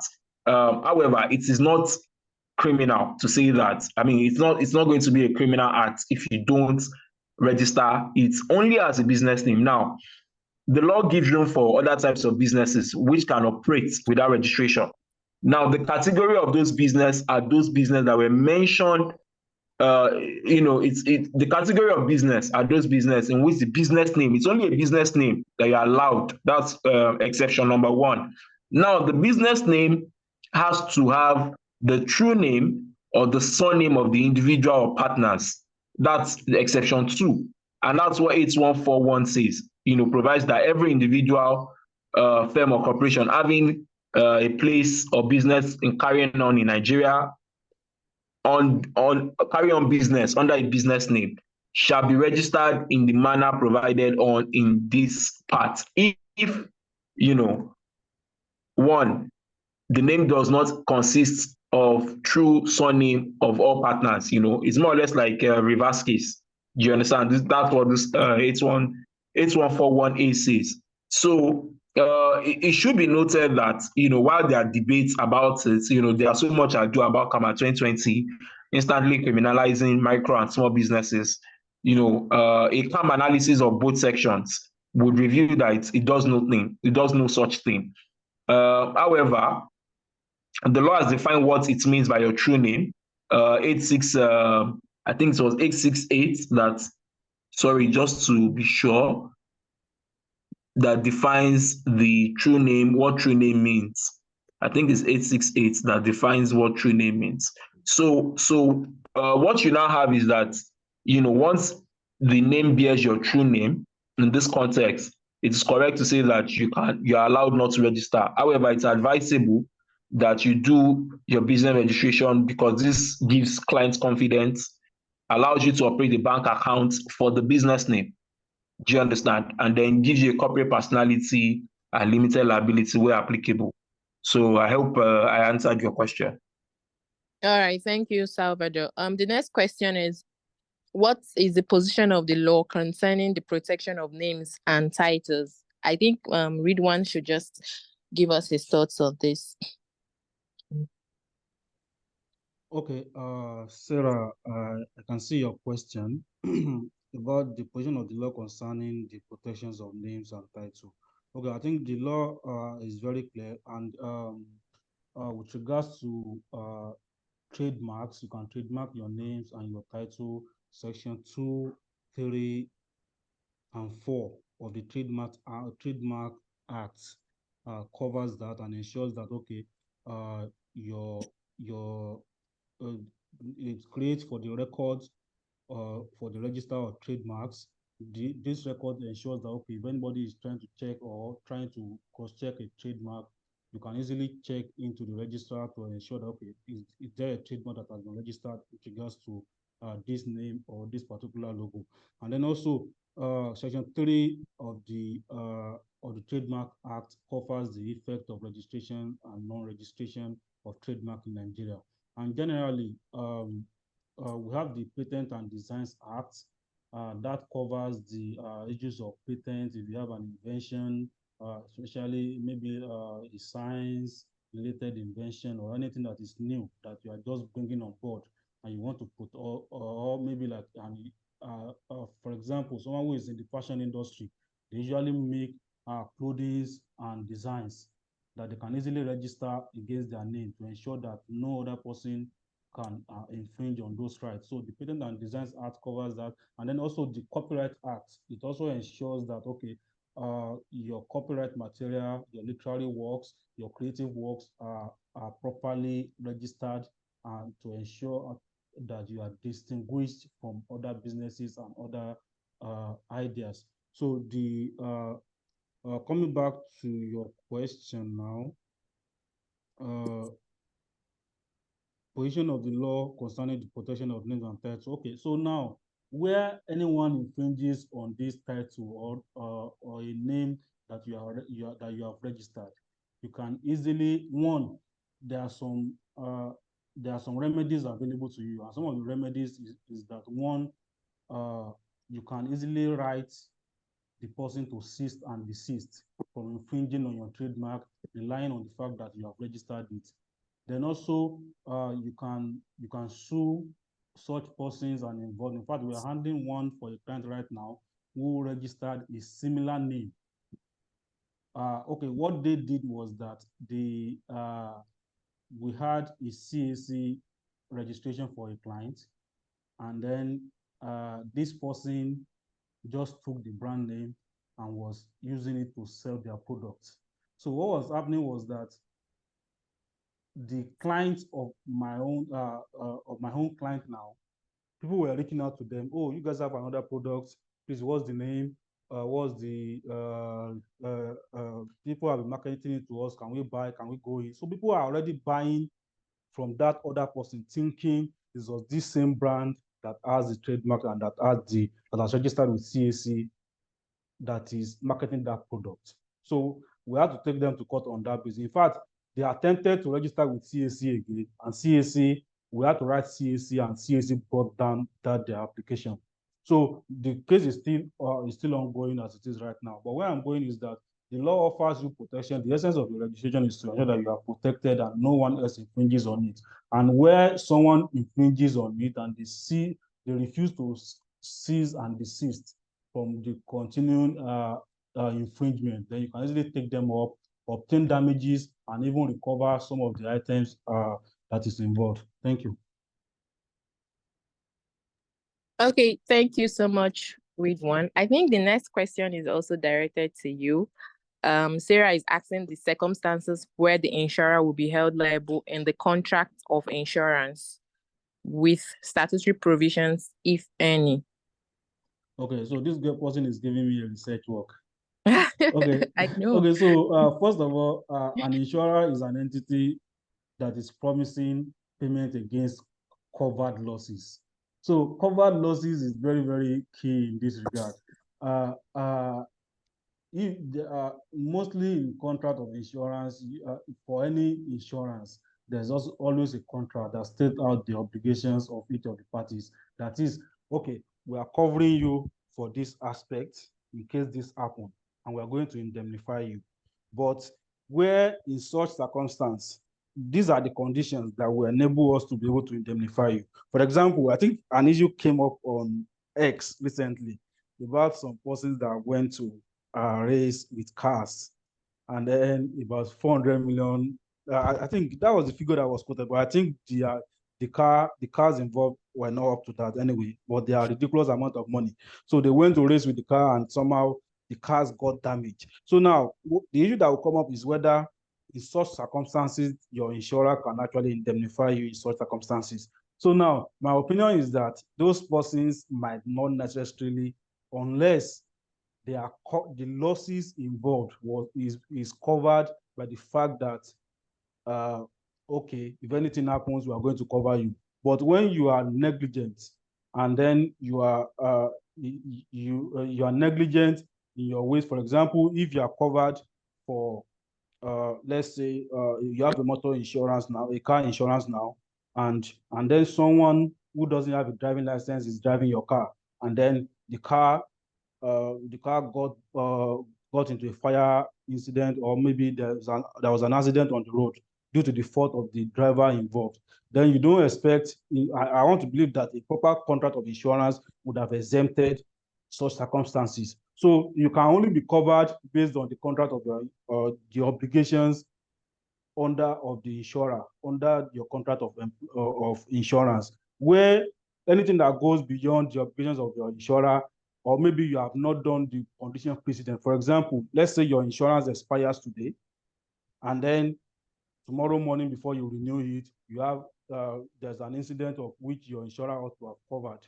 Then at that point in time, you are not covered by the insurance. So there are certain conditions that regulate a contract of insurance, and also you have to fall within the obligations and the already laid down procedure that you agreed to with your insurer for your insurance to be able to be liable to cover you. And one thing I noticed about Nigerians is that even naturally, if you register your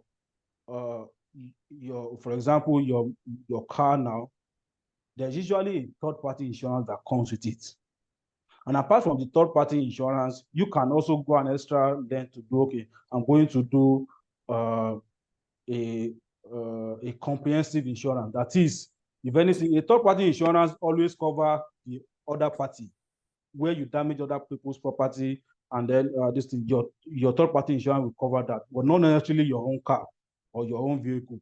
But now, when you have a comprehensive insurance covers both your car and anything involved surrounding that particular circumstance. They are going to cover it. So now where I'm going is that if you have a third-party insurance, don't expect to get what you would have gotten if you have a comprehensive insurance. So they are both, there are two different things entirely. And I realized that most Nigerians don't even take up their insurance.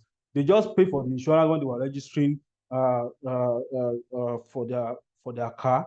But then when accidents occur, they start panicking and start looking for how to get the problem solved.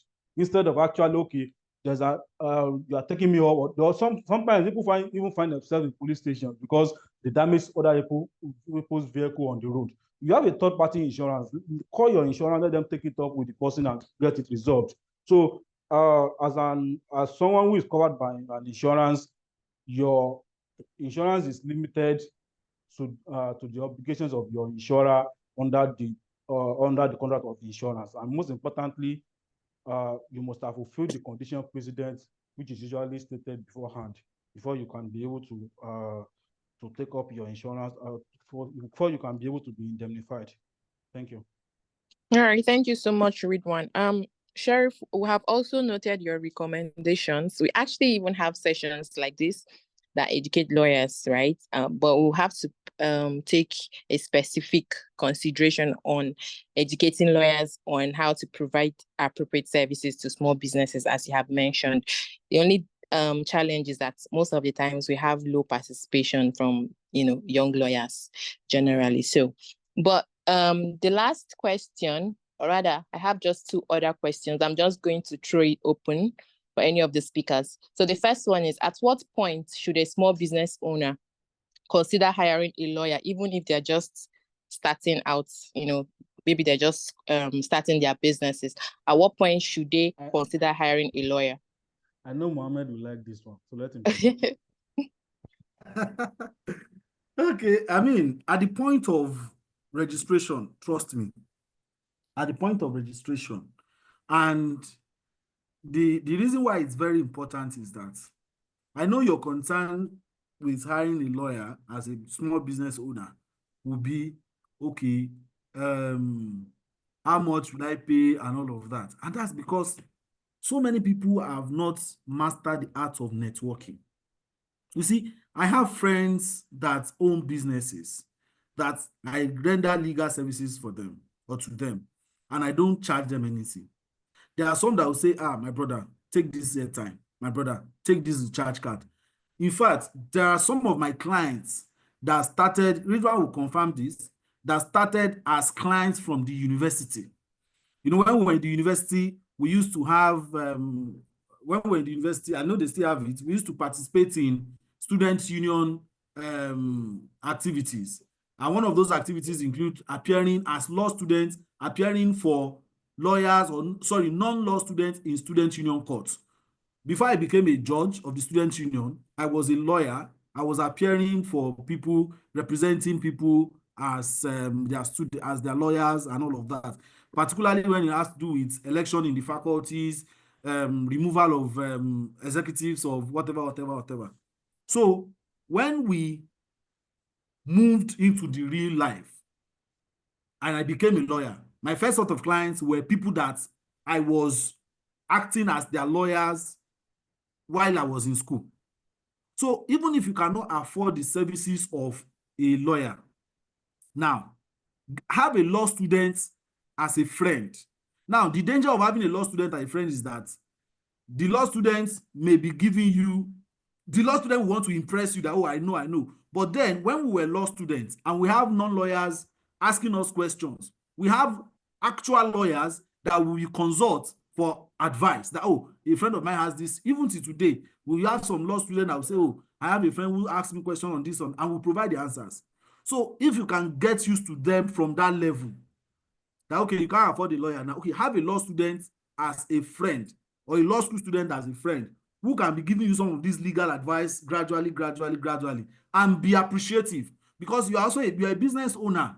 You make profits. Even there are days that you say, okay, airtime 5,000, data, and all of that. That way, you are building a network with a potential lawyer, such that the person understands the growth of your business. And that's why, and I said you with due respect to the lawyers that are here.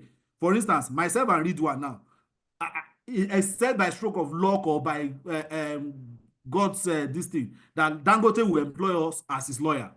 Why? Because Dangote, as a small business owner, then he has a set of lawyers that he has been using up to now. That's why there are some clients that you want to poach or you want to get from other lawyers. They will tell you, this one, there is nothing you can say. I cannot leave this lawyer. It's not because they have anything special, but because they have, mastered the art of, networking with those lawyers. Those lawyers have, built with them, have grown with them, such that they don't even need to pay so much. But when the money comes, and that's one of the things that discourage lawyers, when you start as a model business, you are growing with a business owner and all of that. Once the business owner becomes big like this, they now start looking for top tier lawyers. And I wonder, so all the services that I've been rendering to you that time, do you mean that they don't mean anything? So the point essentially is that, please, as a business owner, have lawyers as friends. Have lawyers, law students as your friends. When they become lawyers, they become your lawyers. It helps them to also in fact, they can use your business as a challenge to, there was a time someone reached out to me on one area of law that was new to me. What I needed to do was just collaborate with a lawyer that is specialized in that area, and I retained the client. So those are the things you need to consider. You can't, the truth of the matter is that as a small business owner, you can't pay a lawyer sufficient fees. That's the truth. Even the big ones too. But lawyers want to grow with you, so that it doesn't seem as if I'm advertising for lawyers and all of that. But yes, as a business owner, have a lawyer in your corner. One of my friends that I asked to join this webinar said, oh, I learned that you need to have a lawyer in your corner. And I just laughed. I said, okay, so all this while that we have been friends, you don't consider me as a lawyer. So that's how you grow with a lawyer as a business owner. One of the things you are selling on your lawyer's birthday, if you are selling boxer, oh, lawyer, happy birthday, collect. Oh, lawyer, happy birthday. Those are ways you can compensate your lawyers as a business owner if you don't have the money to pay the lawyers now. But please, pay your lawyers very well. It's very, very important. Thank you. All right, thank you so I would much. like to just add something to that. Okay, please go ahead. Okay, so basically, just to add to what Mohammed has just said, is that, okay, though Mohammed, if you have contact to Dangote, let's go and meet him, please. Okay, so basically, what you just said, I can say categorically that most of our clients at Harris Attorneys today, we incorporated their businesses. And you need to know that when you are incorporating a business, for people who are just coming up and saying, okay, I think I need to start a business, they are not necessarily thinking of you at that time. They are thinking of how to grow a successful business. So when you give them child bill of 1 million, 2 million, you will never hear from them again.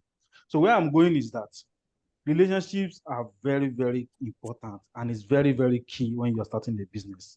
So the reason I said most of our clients we incorporated their businesses is the fact that we started from then when they could not even afford lawyers.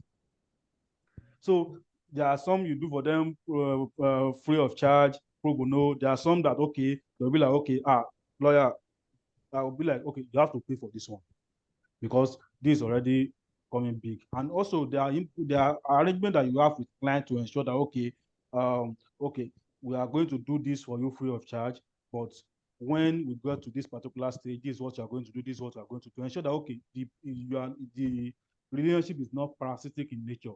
everybody is able to like benefit from each other, and then everybody is able to like grow. So where I'm going to this extent is the fact that at the time when you are already thinking of starting a business, you need to have a lawyer at that point in time. The relationship is what will be defined as to, okay, what each person is gaining from this. So that, okay, you know that, okay, you don't have the money or finances right now. I have a client that, okay, whenever he comes around, what he does is that, oh, each lawyer that I assign to him, sometimes he has different issues that needs to be resolved. Each time I assign a lawyer to him, okay, do this for him, he ensures that he gives them something. I know that they cannot afford to pay us, but even if it's 2,000, 3,000, okay, lawyer, please you also use this for your transport. Please use this to all this. There was someone that, okay, he had never like been able to be able to afford our services, but we took on his case regardless. On my son's birthday, he sent something. I just saw money in my account. I be like, what's going on here? He said, please, I'm very sorry. I know that you've been doing a lot for me. So these are how relationships are built. Some relationships have been built since 10, 15 years ago. And then they have opportunity to say, okay, I need a lawyer after like 15 years. And then the first person they think about, oh, that my guy that used to help me back then, they'll come back. But there are some that they will never come back. But the fact is that business relationships are always like that. And when you're starting a business, to avoid you suffering and having issues, you need to have a lawyer instantly. It doesn't mean that you should be paying them 1,500,000 at that point in time, but you should be able to like recognize and be able to like know that the extent of the services they are doing for you, and you should be able to like, at least in your own personal capacity, you should be able to like do something that would be meaningful. Thank you. All right, thank you. Thank you so much, Ridwan. You have actually answered the next question I was going to ask, which is how business owners, can protect their businesses without having to break the bank. So I think we have come to the end of the question and answer. So I will just give our speakers just 1 minute each. Please, let's not exceed that, for their final remarks. Just 1 minute. Salvador, let's have you. Okay, thank you very much, Judith. Once again, it's been a pleasure to not just be a facilitator and speaker at this webinar, but also to, every opportunity is a learning curve. I want to use this opportunity to thank YLF, which I'm a member of the Governing Council, and Apt Response. It's been an amazing collaboration to have this initiative. An opportunity for people to learn, both lawyers and business people, to come together and learn and, ensure that things are done the right way. For me, I think it's important that business people understand that there's a reason why you're set out to do one or two things as a business person. And as much as you are profit-oriented, you have to ensure that you don't lose sight of the legal risk, the legal advantage. Even as a business, there are some tax, There are some tax, advantages that you might even get, maybe as an innovator or pioneer in that business. You never can tell. So if you don't get legal advice, I remember when I was in my former law firm and we had a very, very big foreign company, I'm not going to mention their name, and they started something that was like a pioneer business in Nigeria, but they didn't know. So it was one of the reasons when they retained our firm, it was one of the business advisory we gave to them that, this thing is an innovative something. And we're able to get them, I think as at then was like an initial 3 years tax holiday. The renewal is, I think, 5 years, or I think the first one is 5 years. I can't really remember right now. So we're able to get that for them. And they were really excited because they will have paid hundreds of millions in naira in company income tax alone, not to now talk of the other types of tax in terms of VAT. So the advantages that your business can even can even benefit of, if you don't, engage a lawyer, either you are giving the lawyer equity, or you're having commission-based, arrangement with the lawyer, or a fee structure. It might even be installments. It doesn't have to be, oh, I'm paying you everything now. So as a business owner, you have to also ensure that you have that covered. Your business has to be covered to ensure that penalties are not, accruing to you. Recently, my firm had the clients, their name was struck off the CAC registers of company. And what happened? And they've not filed annual returns for 33 years. This is not a small company. In fact, I can call it a group of company, group of companies. So we had to, apply to the Federal High Court. But before doing that, we had to ensure that we filed all their annual returns for 33 years for all their companies. And you can imagine how much that would cost them. But imagine if they've gotten a lawyer and the lawyer is advising them, oh, it's time for us to comply. It's time for us to do this. It's time for, and how much is all those things per year? It's little or nothing, but they have to pay, they have to pay through their noses. And we just recently got the court order to reinstate them and all that. So they've gone through all the stress because at the end of the day, you find out that your brand is at stake. So finally, getting a lawyer or getting a law firm to service your business is actually it's actually a good thing, because at the end of the day, you either pay for it, in terms of protecting your interest, or you have to pay the penalties. And either ways, you will get a lawyer eventually. So you decide when. That's my final word. Thank you very much. Thank you. Thank you so much, Salvador. Let's hear you, Mohammed. Thank you. Okay. 1 minute, please. 1 minute. Yeah. Thank you. I'll do 30 seconds. All Special right. thank to Judith for a very wonderful coordination. YLF, kudos to you. To the members of the audience, I believe you must have learned one or two things from this conversation.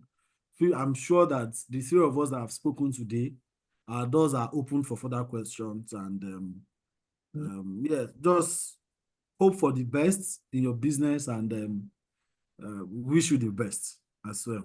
Thank you. Thank you so much, Mohammed. Ridwan, let's have your final thoughts. Okay. Thanks to the YLF and Judith for a wonderful job. Just like someone suggested in the comment section, let's have more of this. And the person that even asked that question is a lawyer. So let's have more of this and engage each other better to ensure that, okay, this is part of our own CSR to the community that we represent. So most importantly, also, I believe our business owners must have learned a few things here, because it is actually quite prevention of issues as a business owner is very, very important. But when you have to do damage control at that point in time, you start spending and ridiculously to solve problems. So there are ways you can easily solve your problems before they even come, so that it will ensure that you don't have much to worry about later on. Thank you so much for having me. All right. Thank you so much. It is clear from the session so far that legal protections isn't just for large corporations. Small businesses, regardless of your size, you need to have a proactive approach to managing legal risk, to ensure that there is long-term sustainability for your business, right? So in case you're just joining, I'm just going to highlight key takeaways from the presentation so far. So as a business owner, you need to be proactive. You need to have a proactive legal planning, right? You have to plan ahead. Then you need to endeavor to choose the right legal structure for your business. Also endeavor to protect your brand, your logo, your trade name, whatever it is.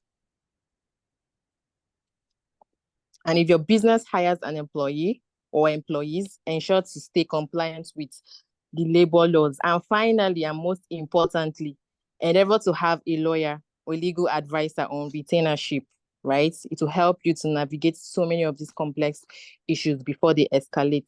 So on a final note, and before we end, we know that this webinar was actually organized by Apt Response in collaboration with the MBO YLF. So I will just invite a representative of Apt Response to just give us a brief insight on what Apt Response is about, what they do, and how they can help the public.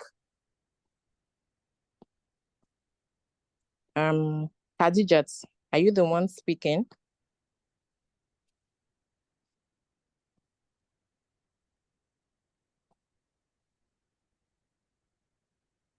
Yeah. Yes, I'm done. Khadijat, are you there?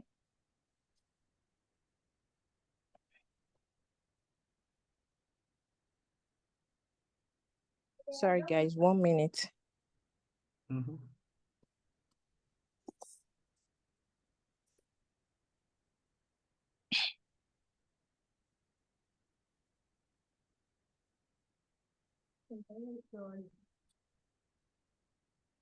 Okay, Anthony.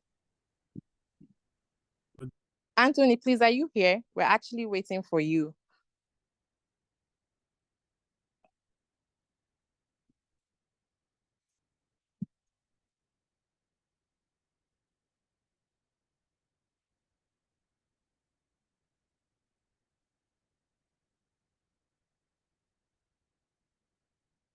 Apologies for the delay, please. Trying to get him.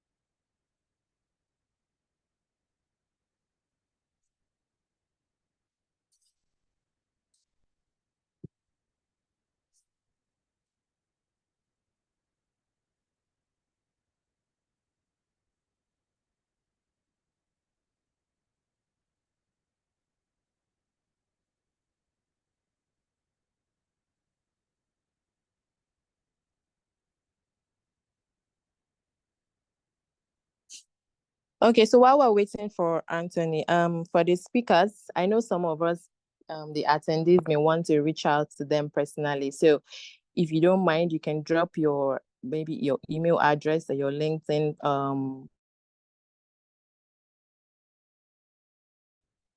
handle in case anybody wants to reach out to you personally, right?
Khadijat, I think you can unmute Hello, yourself can you hear now me? and speak. Yes, I can hear you, Khadijat. Okay, sorry for the delay. I Okay. was on call, but I was added as a participant. I noticed I was added as a participant. I could not unmute to speak about the brand. So Okay. thank you everyone for joining us for today's session. Thank you to the YLF team. Thank you, Judith, as well. So Apt Response is a legal tech app that provides, you as a business owner access to MBA verified lawyers, just like the different individuals that have spoken today. You get, once you download our app, you sign up, you can go in, to request access to speak to lawyers. So depending on any issue you want to speak to, whether it's contract disputes, you have an emergency issue that you really need to speak to a lawyer for, you can ask a lawyer the a what or you download a mobile app. Once you Khadijat, doing an app, we're actually struggling to hear you. I you don't know, can is it easily just reach from out my end? to Can anyone hear her? Because I'm actually struggling to hear her. access to. No, we can hardly hear you, Khadija.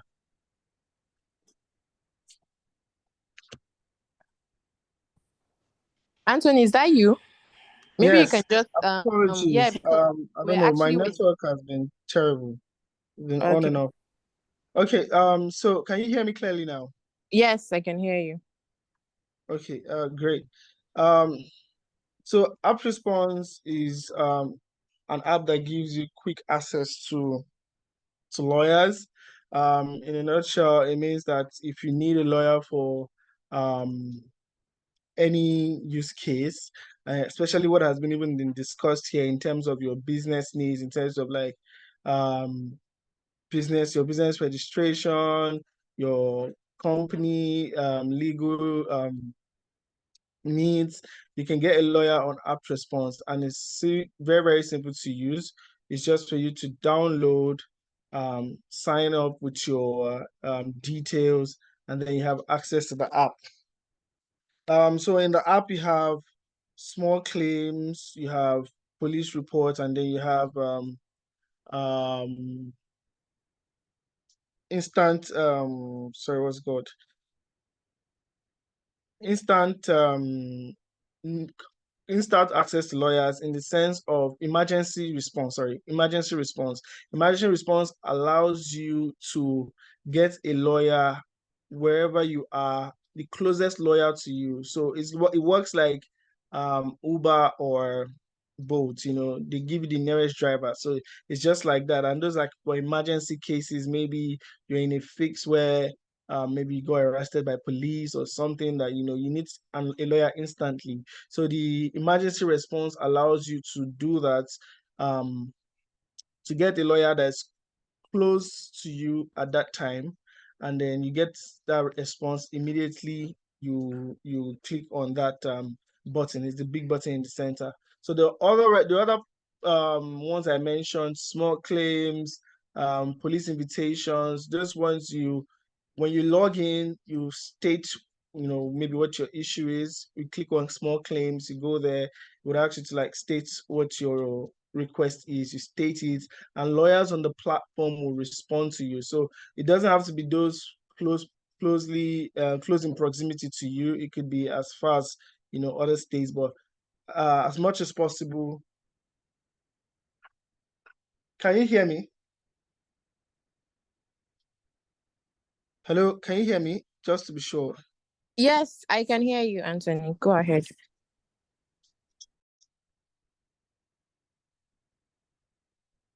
Hello, can you hear me? Yes, I can. Okay, I just wanted to be sure you can hear me. So Yes. for the other ones, the police invitation, small claims, it just states for small claims, just state what your request is. You have different lawyers respond to you, and then you can select who you want to work with, have a conversation, and then go further on that. So App Response is just perfect for you for all your legal needs. Most of the lawyers, some of the lawyers are here today, they're on App Response. Doesn't mean you can chat them up directly, but I mean, as you state your problems, they also can see and also can respond to your requests.